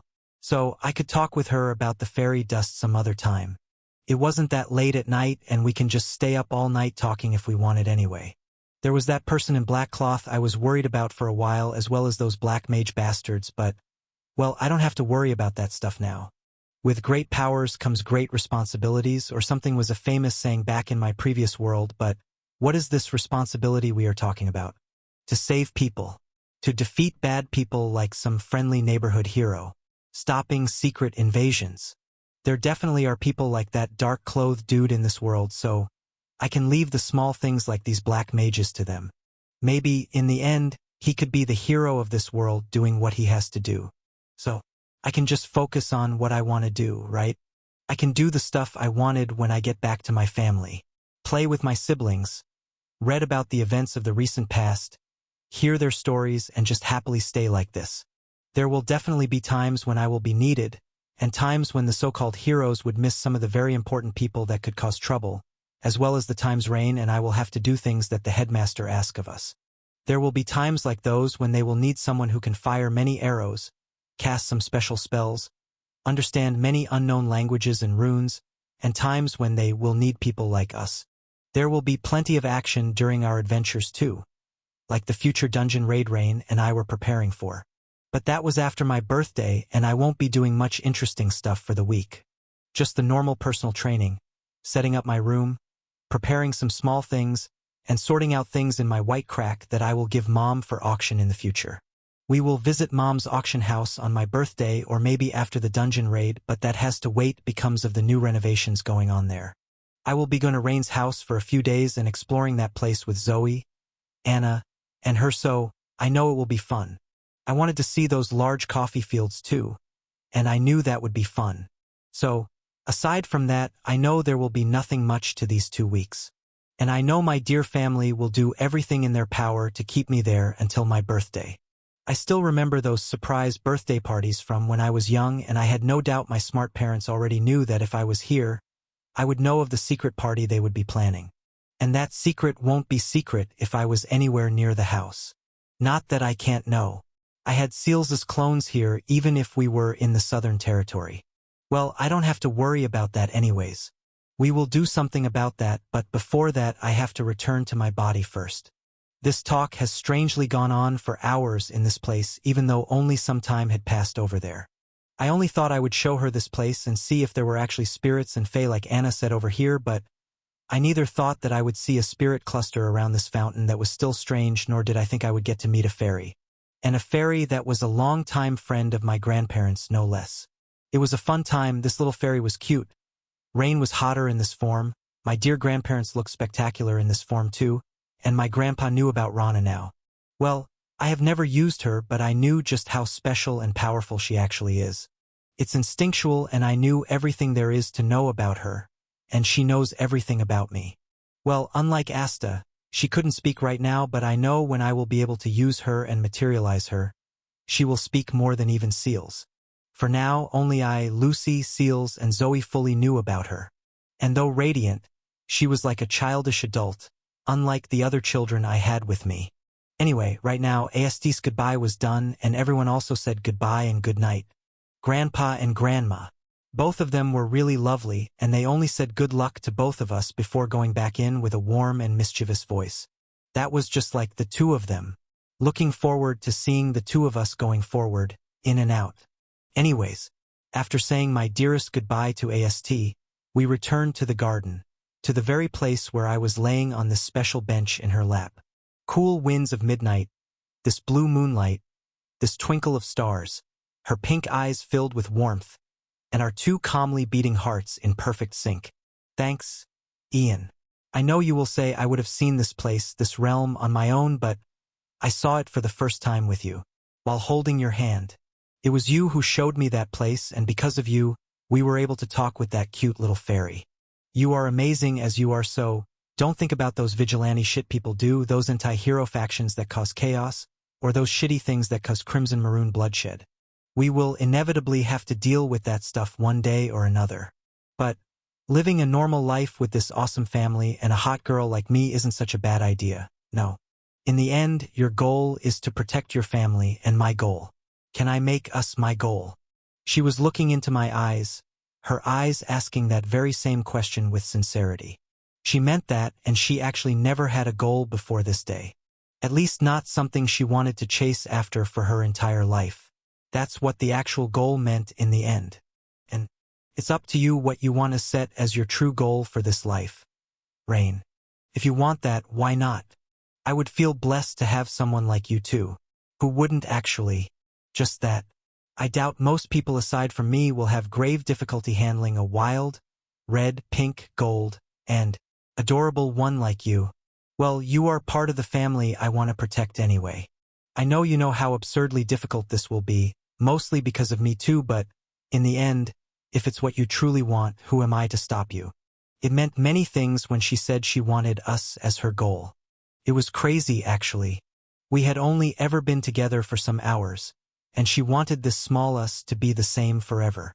And she would do whatever it took to make this true, even if the world denied this. Or at least this was what this meant at the very least. I knew she would actually do that, and so would I. My goal was just simple protection from anything and everything. And the lengths she wanted to go for her jail was up to her. There was no harm to me in that. Hopefully. I believed she was smart and liked me enough to not actually do something too stupid. Aside from that, everything was all right, right? There was a smile on my face as I tried to get up from her comfortable lap, but she also smiled and pressed my head down back on her lap. I should say thighs, but as I have been, I will say lap. Yes. If I start with the word thighs, the topic can be stretched to at least half of the chapter. So, I was back on her lap. She was just smiling normally and looking up at the clear sky, at the blue moon who just smiled down on us warmly. Not in a creepy way. Let's just stay like this. The day we had today was quite good at first, but the way it ended was definitely not much special. You know how excited I was, and I know you were too, but we couldn't do anything about the things that have already happened, and that this was not something you had predicted or were even expecting. It's not your fault, but neither of us was fully focused on our first date. It definitely wasn't perfect, so let's at least spend the night like this. There was a blush on her face, and though she looked gorgeous, what she said was another thing. I knew about those people from the start of the day, and I should have thought about the possibility that they would be desperate and just find the thing that they were finding the same day. Maybe they were on it for a while and I didn't know, but I didn't think of the possibility that we might see them on our way. More so that we would see two far stronger than the ones that the black-clothed person killed. The two were at the level of the leader they had there, and those two we saw were at a different place altogether. I do not know if this person will deal with them too, but I know he knew of their existence after seeing that Okajai. They had a high-level ability to track and mark their prey. I don't have to worry about them if their opponent was someone like that guy. Just his pure swordsmanship was astonishing. His other abilities and that special legendary creature with him being even more shocking things. His sword was fast. Too fast if I said so myself. His sword aura was special too. One of the rarest types. Aura of yin-yang harmony, something outstandingly rare. And he also used internal energy, so it was even more surprising. I didn't know much about him because of watching that super high-speed fight through Seals' clone. If it were Seals herself, it would have been better and I could have been able to see more clearly, but it couldn't be helped now. Our paths have crossed once, even though we couldn't meet each other. And I know, in the future, we will definitely meet again because of this bitch fate of mine. Well, we will see when that time comes. But for now, as she gracefully offered with that cute face, let's just spend the night like this. Closing my eyes after saying thanks to her, I sighed deeply. The last few days had been long. And by long, I mean more than 100 chapters long if converted into chapters.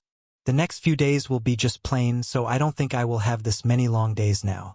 Next, some days will go by quickly with everyone having their own work and both of us having things that we had to finish. I had to set up my room, oversee CHRY's progress, help him train a bit and teach him how to take those herbs, go out and buy some things that I might need, read a lot of books, play with my dear siblings, do some training with Rain and much more. Days will pass quickly and I don't think many things should happen in the time I would be busy like this.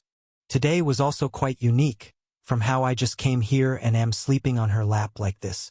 The time that we experience and the time that one read these long days is different but still unique. I could feel that she was happy to have someone this much close to her lonesome heart, just like how I was glad to have someone like her in my not-so-main character life. This cool breeze of the night was calm.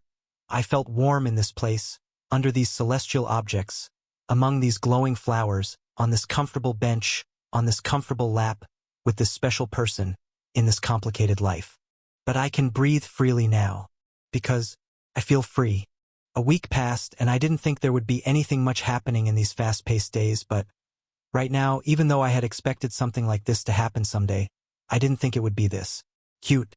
She had said this the first time we were talking through that divine artifact, the day I was talking with my whole family for the first time, and at the time Anna first introduced my lovely aunts to me.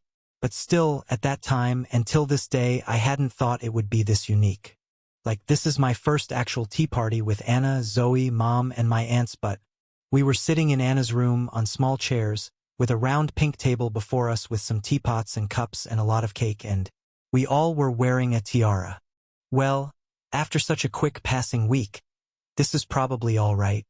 I took the teacup from my dear little sister, which was the perfect size for Anna's little hands. Not for us, though. These cups were tiny, just like the small teapot. The pieces of cake weren't the same size as these teacups, but bigger than usual, quite peculiar actually. Small teacups, big cake slices. And these were naturally chocolate cakes of different variety, which she helped in making. Without a question they were as good as my master's cooking. We were sitting in Anna's pink room with all these different dolls on the shelves, her bed, and also on the ground, systematically arranged instead of just randomly thrown around, and a few storybooks on her bookshelves too. Perfect princess room is what I called this place. The room was almost half the size of the normal rooms of this house, but this was still big enough to have everything, including this big round tea table as well as these many chairs. This was the perfect size for a young child's room, and even more perfect because she knew how to keep things clean. Aside from her dear dolls, that she herself arranged, there was nothing out of this place in this room. My dear sister, I loved her even more just from this much. But she was even more adorable while carefully serving every one of us this tea with great care. There were 9 chairs around this big tea table which covered a large part of this room at this moment. Aside from Anna, Zoe, my 2 lovely aunts, Mom, Rain, and me, the 2 remaining chairs were occupied by a miniature kitty Taika, and Rain's favorite doll, the white teddy bear I gave her that she named Mr. Rice. This was her tea party, and there were naturally her own rules everyone had to follow. Finishing the tea, cake, and cookies that she prepared were the normal conditions, but everyone also had to wear flower tiaras. There was also the rule of wearing a cute dress, but thankfully, my dear sister took pity on me and allowed a good price like attire, and that was a must. My dear aunts, Mom, and even Rain strongly supported this suggestion, so here we were on a weekend evening, in her room, wearing great clothes, bearing a spectacular tiara on our heads, drinking tea in these small teacups. They were wearing their pretty and colorful dresses while I was wearing this lavish thing that they took me and some other servants hours to prepare. And even after Grandpa Jean's help, it took me a while to get this thing on, reminding me how good it would be when I reach Tier 4 and can cast plenty of my scripted Tier 5 easiest spells of cloth changing.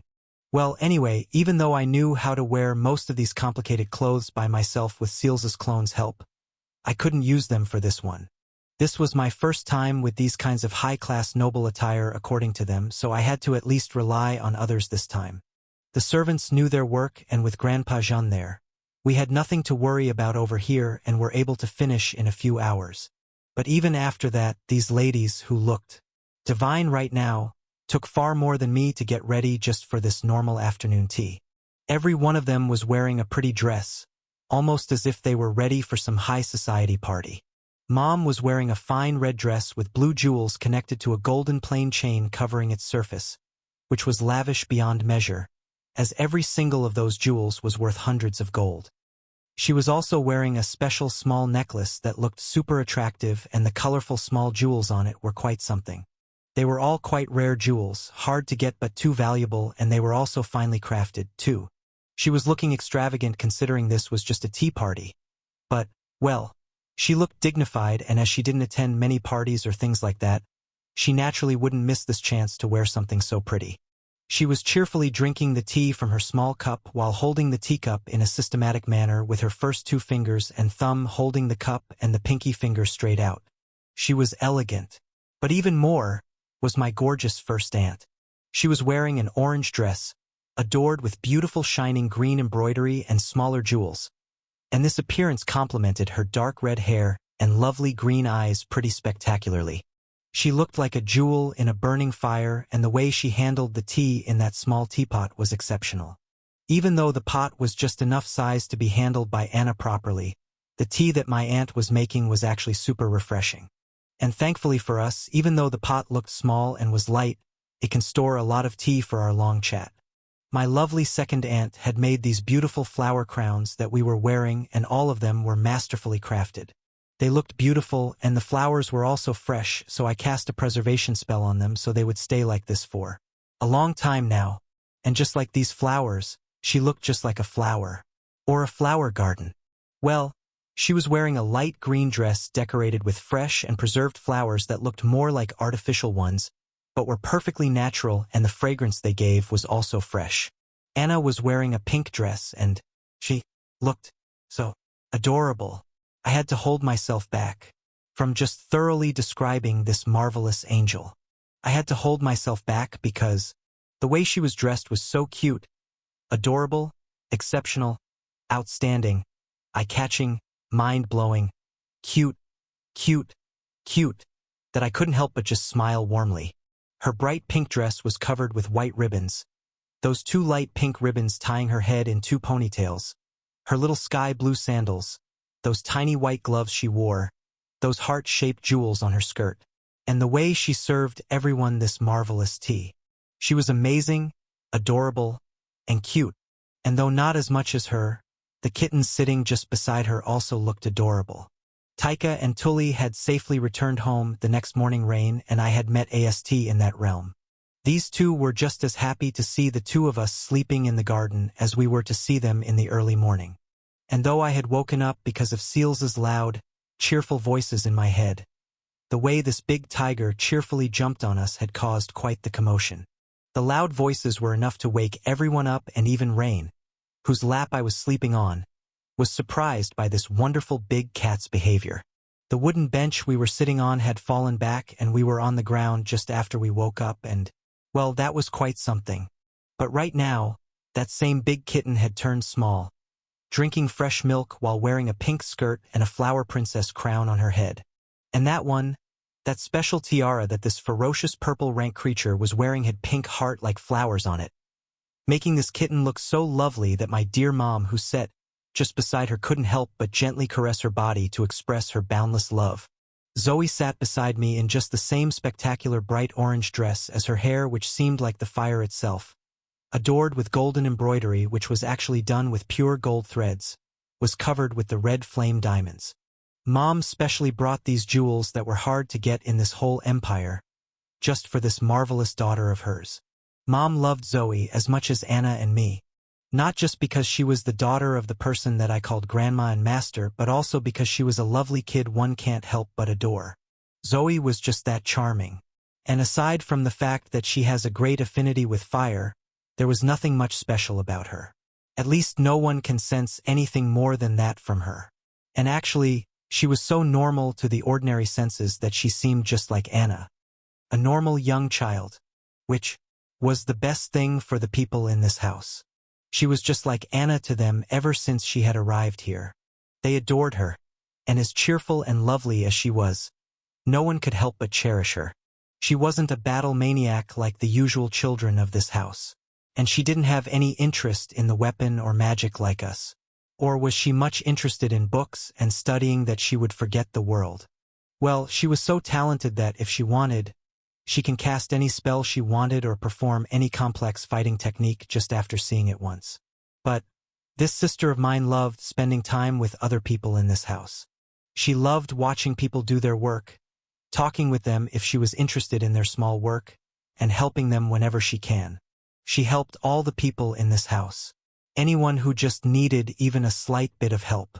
And even though she was shy at our first meeting when we came here, she had changed completely in just a single day. She was cheerful, talkative, lovely, and someone who just loved watching every new and fascinating thing, just like a child seeing the world for the first time. She was adorable, and they all loved her just like Anna now. Zoe was with my aunts most of the time, and she was now part of their small gang.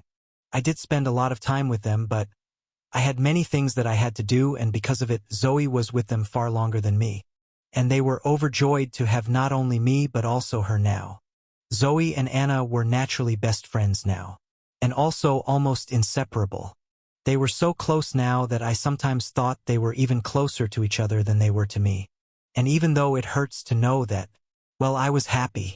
If my two darling sisters were happy, then I am happy too. Zoe was now everyone's favorite, and her dress was also a great piece of art. All three of these adult ladies had poured their hearts to dress this young sister of mine this spectacularly. Anna was on my right side, Zoe on my left. Besides Anna, who served her great guests warm tea, was the happily milk-drinking cat or little tiger. Then there was my dear mom, happily playing with Tyga the little tiger, and Clover the spirit cat who loved being patted by my mom and Anna. Beside Mom was Mr. Rice, a teddy bear who was happily drinking water. Actually drinking, even though he looked just like a normal doll. Well, everyone knew that I gave this one to her, so they wouldn't even feel strange if this little teddy could use magic or other weapons. It definitely could, no doubt about that. It could even turn into a weapon of the highest normal grade. It resulted from a high phoenix's lifelong research, so this teddy bear was naturally that amazing. And it can drink water, its secondary energy source. It looked happy, and it was lovely seeing a cute little teddy bear drink simple mineral water with that adorable, delighted face. I was counting counterclockwise, so after him was my first aunt, and beside her was my second aunt. And after her was the last person who I couldn't take my eyes away from even after trying with my whole heart. But this heart bastard was insisting on keep looking at her. Just one more glance, for just a moment, minute, maybe hours, and continue looking at her breathtaking beauty. Cloth sure had a grand impact on one's perception of other people, and the girl, the dear friend that I always saw in a normal adder all the time, with no makeup whatsoever, with just a simple appearance suited for training or hunting, looked so breathtaking right now that I could not look away from her. I don't want to even if I can. She looked just that spectacular. I was wearing this three-piece blue-white coat decorated with golden accessories, as well as some blue and light purple jewels.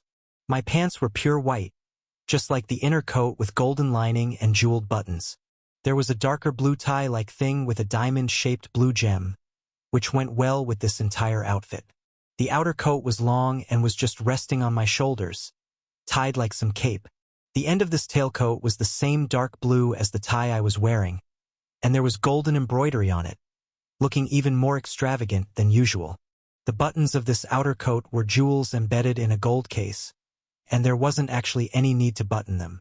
They were on both sides, and this outer tailcoat was just like a cape.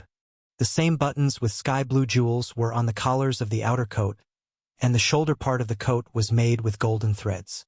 With a pair of dark blue shoes, the same color as my tie, with a similar golden pattern as my cape, this wonderful extravagant prince-like outfit finished with the crystal blue rose on my chest. I looked quite spectacular in this outfit, almost would be a heart-stealer like my dear sisters if I was a bit older. But I was nothing compared to my alluring friend, Rain. She looked majestic, and just like how I can't take my eyes away from her, she couldn't take her eyes away from me. which put both of us in a similarly awkward position. She was blushing and she couldn't help but just slowly sip her tea, almost the same as me. I wasn't blushing, or at least I tried my very best not to, and remain normal. But Rain knew I was in the same situation as her, and so did these three adults. They were enjoying our misery, delightfully eating their snacks with their fresh tea. Anna was chuckling occasionally while looking at us, and I knew she could feel this tangling feeling we were feeling. It was inevitable at this point. They had set things up and we stepped on this sharp axe ourselves, even while knowing how the deep cut will hurt. She was like this from the moment she saw me, and I'm like this from the moment I saw her in that different kind of dress. We have been together for more than a week, and this was her first time wearing something so amazing. I had only seen her in normal dress and mostly in the usual outfit of weapon wielders. Like, she mostly wore pants and a thick shirt with some inner clothes, and a simple dress if we were going out. She mostly wore long boots, and those clothes were what she liked, which was just like Carla. But Carla didn't like the usual girly dresses at all, and I had never ever seen her wear one. And though I knew Rain was an actual representative of Atraxia House in noble society and attended the core noble gatherings, where these kinds of clothes were actual requirements, I didn't expect to get the chance to see her in one of these noble dresses anytime soon.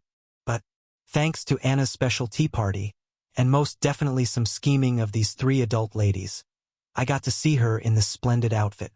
This was a purple dress, the same color as her hair, the normal upper part of the dress. I don't even know what to think about that Pythian chest, so let's just go with the upper part. The upper part of the dress was fitted perfectly to suit her body, and it was tight, especially at her waist. After the tight waist, the lower part was a skirt, which was unique too. The frontal part of the skirt only reached her knees, and at the back it was just long enough to slightly touch the ground. The frontal part was wavy, and aside from the normal fabric of the skirt, some inside parts had a more net-like design which partially showed the lower parts of the legs, which were obviously covered by long purple stockings. This dress design was not that famous at the moment, but if this friend of mine ever goes to an official gathering in this kind of open front skirt design, which was definitely alluring at the first glance, it would become the trend of the whole empire. That was just the lower part too. The upper part was just as unique as this one. I know they had experimented quite a lot to make this one this perfect and special, and they excitedly dressed her in this one, which definitely was made for her, as if they were waiting for this day for a while. And the level of fun they were having right now, oh God. How ferocious were these innocent ants of mine. The netting and lace work on the sleeves part of her dress was something I was seeing for the first time. Quite surprising, actually. It was a black sleeve with purple flower pattern endings. This whole black sleeve was a net and had flower patterns on them, and they connected the upper part of the dress with a line of pearls as a border. There were big purple white flower accessories on the waist part where the skirt and the upper part were connected, and these three flowers were even decorated with golden leaves and some quite big diamonds. Some small white stars were there on her upper chest area, the area where my eyes were strangely going again and again, and there was also a blue crystal butterfly-shaped hairpin on her spectacular hair. Wearing long crystal and gold earrings, and some star-like twinking decorations on her skirt, this friend of mine looked just breathtaking. She wasn't wearing gloves, and I could see those bare hands and I wanted to grab them at this very moment, but Zoe was sitting between us, and for some reason these adults had fixed their gazes on us. This was a tea party, we two have been together this whole week, and they knew just how much our thing had progressed in just 3 days, just from how we spent a whole night alone outside in the garden, and now, with this perfect chance they had, teasing us was a chance they couldn't let go. And by preparing these outfits, making us sit in this situation, taking my dear Zoe on their side to prevent us from doing anything, to this calm atmosphere of the room. Nothing grand happened in this past week, and we were mostly swept up in our work, and Rain herself had many things to do in the capital. So, from the morning to evening, we mostly did our own work, and all we had was our nighttime to early morning to talk about each other and tell about our days. There was our morning training too, which neither of us can't neglect, so we merged that time and did the training together. I had many things I wanted to teach her and also many things I wanted to learn from her. She was strong after all, an exceptional mage who used magic with her own methods, as well as a fabulous scythesman who knew how to use her weapon. We also trained as a duo, practiced as one, and used different methods and techniques to combine our own techniques. She was a great person, a fast learner, and someone who I loved teasing during this difficult training. She was a cute one, actually, a lovely person who looked even more spectacularly in that dress. She didn't understand why I had set so many restrictions on us, not doing most things that she so deeply wanted, but she was strong enough to endure those desires. This was also the mental training that she will have to do for a long time, but there were a few things we could do. Some rare hugs, some cuddling, and a lot of hand-holding were some of that. We now made something like the language of hand-holding, which was just as its name said. We can just understand our thoughts from the way we held each other's hands. It was something unique, something more than talking with eye contact. We can talk even without having to look at each other, almost like telepathy. And that was the best way to talk in scenarios when we couldn't even look at each other like right now. Because of this awkward situation, we couldn't look at each other, much less clearly think straight. My mom was even more excited than the two of them at this strange behavior of ours. And as the three of them talked about worldly things, most of the things being BS in this situation, their eyes never left us. My first aunt was calmly smiling while preparing this delicious tea, and our futile attempt to have each other's hand under the table was easily seen through by her. Even my second aunt. Even though she felt that we had already had enough of this, we were just too nostalgic and entertaining for her to let go just yet.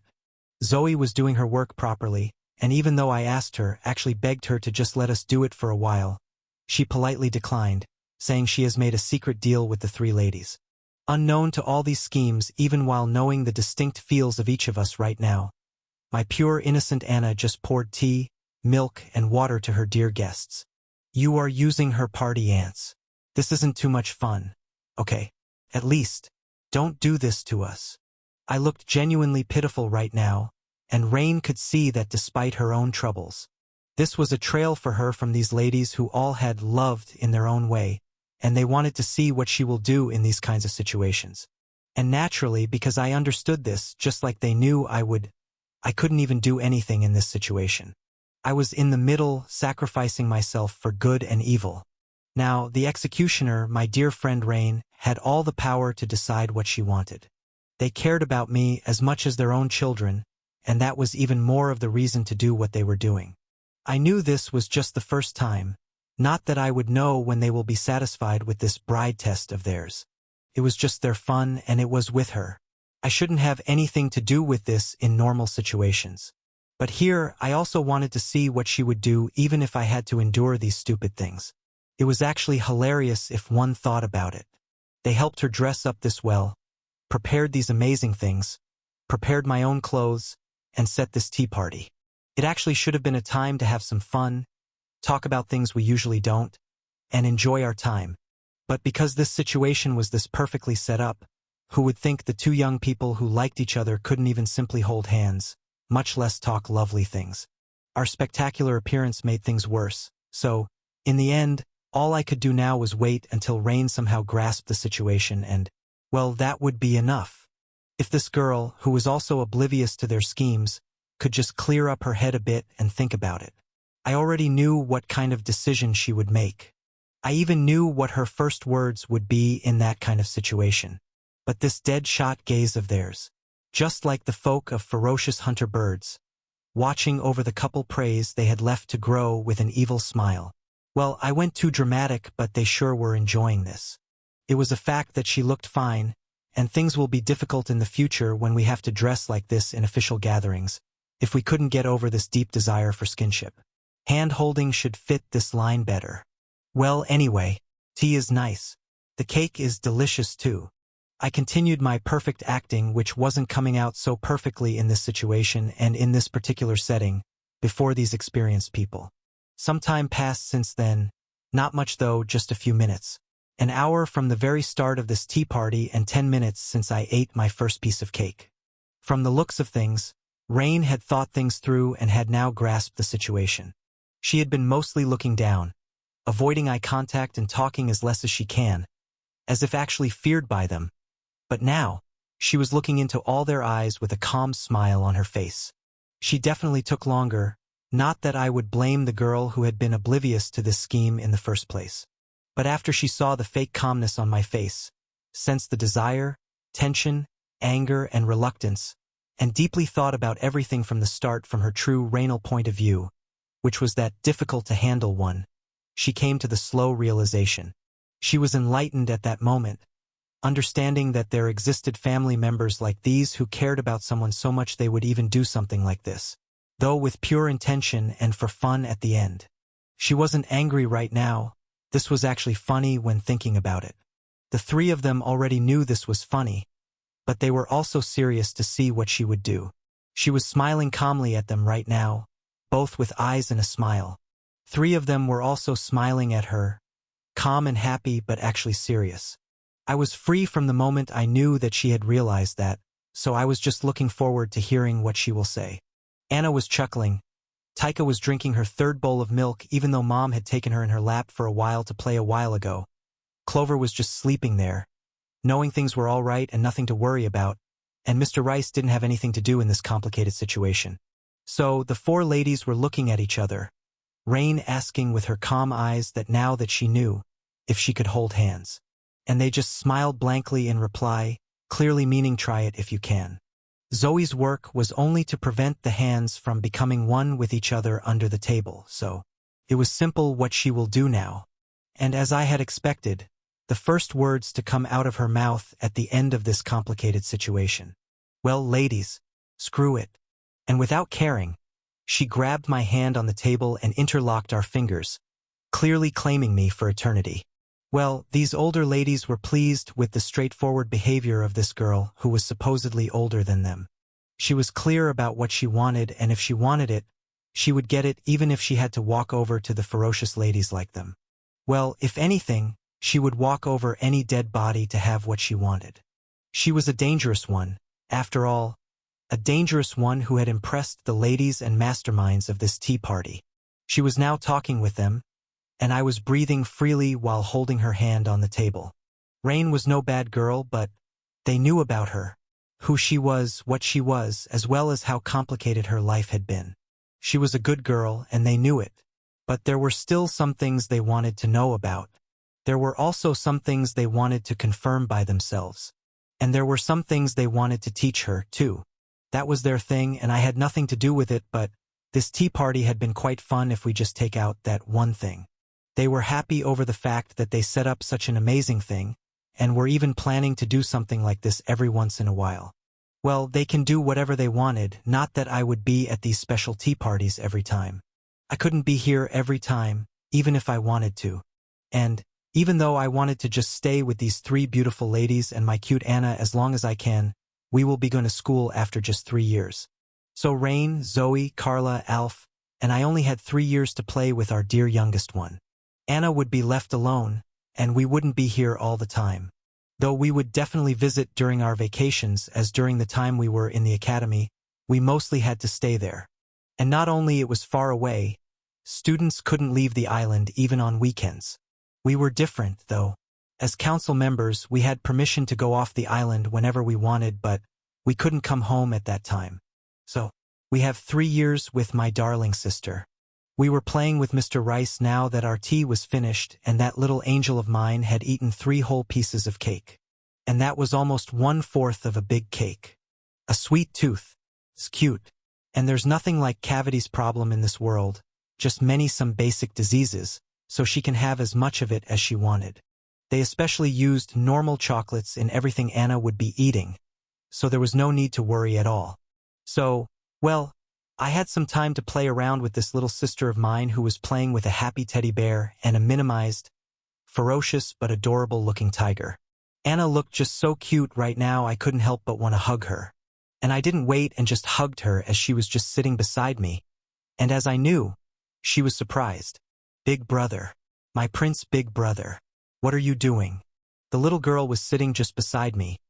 A teddy bear on her lap, 2 cats before her on the table, and I was hugging her with one hand while the other one was still on the table, intertwined with hers. My cheeks were caressing Anna's as I just continued hugging her, and it must have been tickling even more because it was out of the blue. She giggled, and after kissing her soft cheeks, I returned to my place, and I didn't expect it, but Anna kissed me back. Thank you, little darling. I thanked them enthusiastically, and all of them, including the teddy bear, chuckled at this cheerful behavior. It was funny to see the actual prince-like boy who had been handling himself so well. He seemed like an actual royal, acting like a little child before his little sister. I must have looked adorable in their eyes, just like how Anna was divinely adorable while laughing like this. The clothes we were wearing were too proper to wear in the house just for a simple tea party, but, well, this was fun. It was definitely fun. And I knew they were smirking right now. Rain once again had no idea about this one, but I did see that one. And that was precisely after I gave my dear little sister a kiss. So, the reason behind their smirks was clear, which Rain definitely didn't understand. Her aside, I knew what was going on in their minds right now, and certainty, that wasn't happening anytime soon. So, I looked at them with an excited smile and clear, certain, warm eyes, and just from this much, they knew I knew what they were thinking, and also that I was thinking that what they were thinking was not happening. It's not time yet, lovely ladies. It would be up to me, all right? And as I had thought, the one who had the first smirk among the three ladies, the most caring, awesome, cool, and wonderful mom of mine, sighed in defeat at these utterly stern words. TSK, why are you so adult-like, darling? Not even your mate is this mature to understand what we think. Can you read minds? My darling little son can read minds. Can't, Mom, but I can read some other things. And that smirk on your face gives you away. Both aunts didn't just cough out of nowhere. Mom is bad. Two of you too. They very well could have just gone from bride testing to a kiss scene of us if they wanted to, and I knew they could have definitely achieved that with their sharp special minds after knowing them for this much long now. Rain was confused right now and was asking what the hell was going on, while holding my hand, and I just answered with nothing. So, Ma'am was even more confused. Don't think about this one. Just as I said, it was something you have to wait for a while. And certain conditions have to meet first, probably, for that to happen. This was something I told her while just holding her hand, and we don't know how we understand this, but we sure do. She understood what I said and nodded her head, surprising the three adults who actually noticed this nod and my relieved expression even more. Ian, well, I know I'm bad and all, but what was that just now? You were looking here the whole time, no? Mom was confused, and naturally the other two ladies with her were too. It was natural that anyone would be surprised by this, and there was nothing much to this one. Mom, my dear Mom, well, it's nothing much, actually. Let's just say we can magically talk if we are holding hands. But that aside, we will be going the day after tomorrow. You will have enough time with that much, right? I was smiling now, and this was important, so Rain also gathered her attention on her. Zoe and Anna were coming with us, so the two of them joyfully smiled, purely excited about the trip, and Mom smiled helplessly while looking at me. My lovely aunts were sad as well as excited about this, but Mom had a helpless look on her face, which was different from the other two. I know, I'm a bad mom. The precious little boy I had is probably gone now. You have grown up without me, and we can't change the past. In this very present, I have you, I have my dear grown-up son, alive and fine, and that's enough for me. It's good. I'm happy you will soon properly be 12, and it will be fun. And even though won't do much as you like, it will be quite fun, and that I'm sure of. You will be going to your friend's house again with my two lovely daughters, so you better take care of them until you come back. Besides, I have a faint idea about the thing you two are planning. And seeing this stubborn future daughter-in-law of mine, that one must be inevitable. So, don't worry and just go. We will do our best this time too. Far better than your last birthday we celebrated. She was cheerful, and I knew she would find out from the way the both of us had spent this past week. The past week had been pretty quick. From setting up my room and secret room, preparing materials to fill a full room of empty shelves just beside the one with full shelves, training with Rain in Carla's training room, teaching Carla when Rain was doing her training, reading books in my room as well as in Alf's house, teaching Alf things that weren't in the diary or solving his doubts, and learning about the society of this current time, learning other basic subjects, gathering information through Seals's clones, observing the night training, and also CHRY's training. In the middle of these things, doing my special own training was also part of these things. And if I have free time, then do things like this tea party, talk with other people in this house, help with their work, prepare food for everyone like I did on the second day, and also work on some of my projects if I have last bit of time. The way we were doing this in a hurry, as well as the fact that Mom was Mom, a merchant guild master, and a countess with high, long, wide, complicated connections, she would naturally know we were preparing for something. Not that we actually needed this much preparation, and Rain also didn't understand this thinking of mine. But my mom would know. I liked being prepared, if not over-prepared, for situations. And even after knowing that we might be doing something dangerous, she wasn't stopping me anymore, like she used to do before. She was like a completely different person now, and I knew that for a while now, but it was still surprising to see my dear mom with that expression of helplessness. But she genuinely was not worried about me anymore. She was warmly smiling, hoping for me best of luck in whatever I wanted to do, supporting me unconditionally. She was different from how she had been, but this was still my dear mom, and I was the same Ian she knew, which she knew and couldn't change. It should be called character growth. Both of us had lived differently in these 6 years I was away. She knows my life was full of unimaginable things. She knows I have suffered.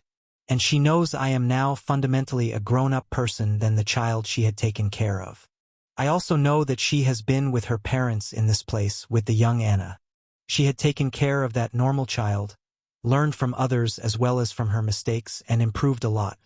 She is sad that the past she had lived won't be the same anymore, but also happy that the present where she has me, the present where I am here with her, is all that matters. Well, that's the strong mom that I know. Smiling at her, I grabbed her hand with my free hand and looked into those gorgeous light brown eyes. They were warm, happy, sad, and a harmony of emotions. And the smile on my face was also the same but reassuring. Yes, we will be fine and don't worry at all. I will take care of my lovely sisters. And I know you will have a spectacular birthday celebration for me when I come back. So, I'm looking forward to the party. Yay, we too. I was naturally cheerful, but Anna and Zoe spoke just after me with cheerful voices and star-filled eyes. Taika and Clover having the same excited expression. These children's and cute ones' reply was far more powerful than mine. And what could we do but laugh lovingly at this excitement of the children? This was our tea party, and this should be all right, right? The past week was in haste, so it passed by without any noticeable event aside from this one, so right now, this tea party was the only quite something that had happened. Tomorrow, we all will be busy packing, and I had to take care of Anna and Zoe all the time. We will travel to different places in the city and the area around her house. It will be fun, and I was looking forward to seeing those chocolate and coffee farms. I knew Anna and Zoe would love seeing those things, and I knew I would love that too. Maybe I should buy some fruits from there if possible, but we can think about that there. That would be fun, but even more fun would be when we come back here. Mom and Dad both just loved the birthday surprise thing, and I wanted to see just how awesome they would prepare if given full time, and they already had all the resources. The tea party was fun, something I genuinely enjoyed. Rain loved it too. Most of it, at least. I could tell just from looking at her cheerful smile while talking with my first aunt that she would become a good friend with all three of these ladies, maybe grandmother too. Things were pretty and much normal after the day we all met AST in the astral realm, and nothing much changed between us. They both already liked her, and just like them, AST liked us too.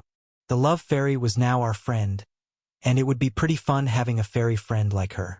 She was here the day before yesterday, and I asked her about the pink fairy dust too, and she accepted without hesitation. So, thanks to her, I now had a good amount of that special pink dust with me. It will definitely come in handy in something, but for now, this is the end of the tea party. Now, how would our peaceful playtime at her place be? Should be pretty fun, considering I would be seeing the natural fruit and coffee gardens. She knows everything there, so I know it would be pretty fun with an awesome guide like her. So, let's see. Master. 1,300 meters to the north. 2,000 to the west. A black monkey with basic fur skin. Thanks, Seals. What about Rain's side? Sister L is playing with a big white monkey on the far north end of the garden. She is having fun. Having fun. Damn. Having fun while plying with a yellow rank leader class beast. Remember how we used to avoid those types? And here she is, playing with one such being like a plaything.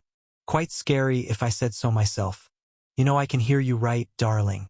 And it's not my fault this group of beasts decided to attack the garden today. Not that we didn't know, but wasn't it you who said not to ask knights and take care of them ourselves? And the ones you are talking about must be far scarier than these cute ones. Well, that's true. The ones we came across were. I will show you someday. You will be actually shocked to see those unique ones. Hey, why not? Well, I see you killed that one on the northwest. You sure are an amazing archer every time I see your archery. You didn't even see this one, ma'am. Anyway, you have seen enough to imagine just from the results. Well, Sir Crow with you is also amazing to have this ability to let you see with his eyes. A blue monkey on Far East. His body is shiny and looks like metal armor. He's far and his speed is slower than the other group that came from that side. He's almost 2 kilometers away. Metal body, looks like a captain rank. But, well, that's just orange rank. An arrow with flame enchantment should do for this one. Thanks, Seals. Zoe is handling Anna well, right? Yes. Young Anna is cute. Sister Zoe and Anna are playing in flower fields in the central area of the farm. They look cute, right? They must be looking adorable among those beautiful flowers. Let them have some fun alone. They were just stuck with us these past 2 days. We should also have some fun here with these cute monkeys, right, darling? You know I want to play with them, right? And they aren't even much. You are playing with that white one for the last 10 minutes. He's bleeding all over with those small cuts. If you keep going, he will go berserk like that teddy bear. Wait, it won't. Damn, you are cruel. Hugh, take the positions. Distance calculated. Target in sight. All right. Rest in peace, monkey. Boom. That arrow with boom sound. Give me some next time too, please. Not a chance, ma'am. I know you will just randomly throw them and they might very well explode around you. You already are playing around with a poor, yellow, rank boss monster who can't even go berserk. Do you want these arrows that I barely made to fit the standards of the monsters here? The ones that explode and increase the attack power, no less. That's not happening, ma'am. My darling cares about me so much. I care about the beasts that you fight and the poor people that might be around you when that arrow explodes. So my darling doesn't care about me. I'm sad. Shut that act and finish that poor dude. I pity him in that condition. Hey, Sister L is as funny as always. Don't enjoy the madness of that one. Seals. She's a bad person making others suffer like that.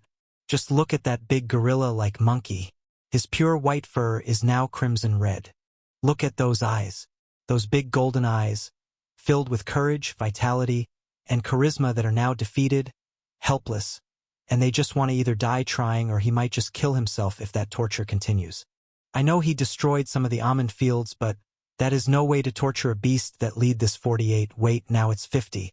He lead these many beasts and now he's struggling for even a breath of mana. But they did a bad thing, right?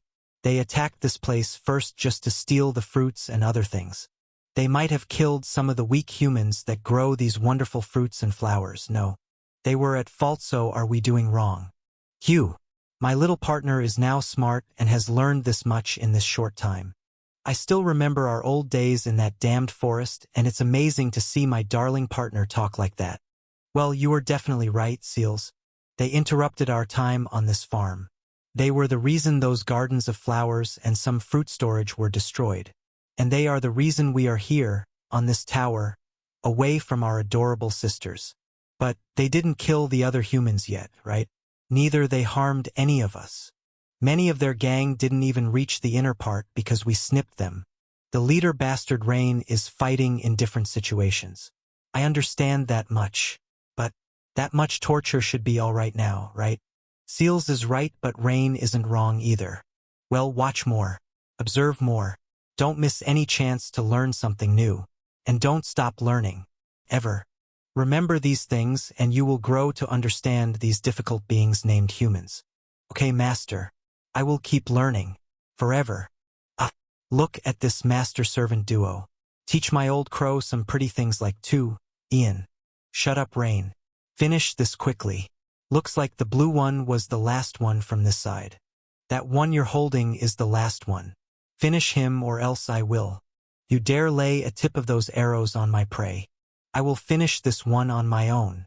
How dare he walk carelessly like this on my fruit fields? What would you do if he had harmed Anna or wait? Yes. The bastard who killed 30 of these annoying monkeys with a single arrow each, while still standing causally on that Archer tower, would naturally just one-shot this white one as soon as it exits the forest borders. My dear Ian is a one-shot killer. Oh, that's why you are annoyed at this torture. That's not it. Rain. I know torture methods far uglier than yours, and I can use many arrows just to make them go through hell like pain. But you know me, right? Yes, Mr. Good but not good. My Ian is amazing. Wow, wow, wow. My darling is awesome. Clap, clap, clap. That clap sound with your mouth. Weird Rain. Finish him. I will inform your knights in the meantime. It was a pretty fun exercise, but the opponents were not much fun. You took the best one, so I had nothing to do. And we couldn't expect anything to come out of the ones you killed, so let's just hope we get some energy core from my ones. I will play a bit more, so take your time. They all are shocked by your archery. Anyway, it will take time for them to come to their senses. It's not every day you see a beast that was running toward you just a while ago fall to the ground with its brains or other vitals obliterated. You didn't even use magic this time, bastard. They will take a while to gather the dead bodies too, so just take your time with them. They already know about the new young master from Helioc's house. Anyway, finish quickly. Don't worry. I'm fine, so just go. This place isn't that big. Anyway. And you can see me even if you are that far away. Take care. And don't worry about your dear friend. Alright, friend. Yes. Try to be happy with just that much for now, dear. The day we change that title is still some time away. Anyway, everyone should already have an idea of most of the things from this conversation, right? We just talked in dialogues, lol. But there was nothing grand about this situation right now. This was a fun place with some occasional fun things happening here, and we were lucky to be here on the lucky day that the beasts that occasionally attacked came to play with us. We hadn't had any fun thing past few days, and this one was definitely a good plaything to the two of us. Well, just that, nothing great.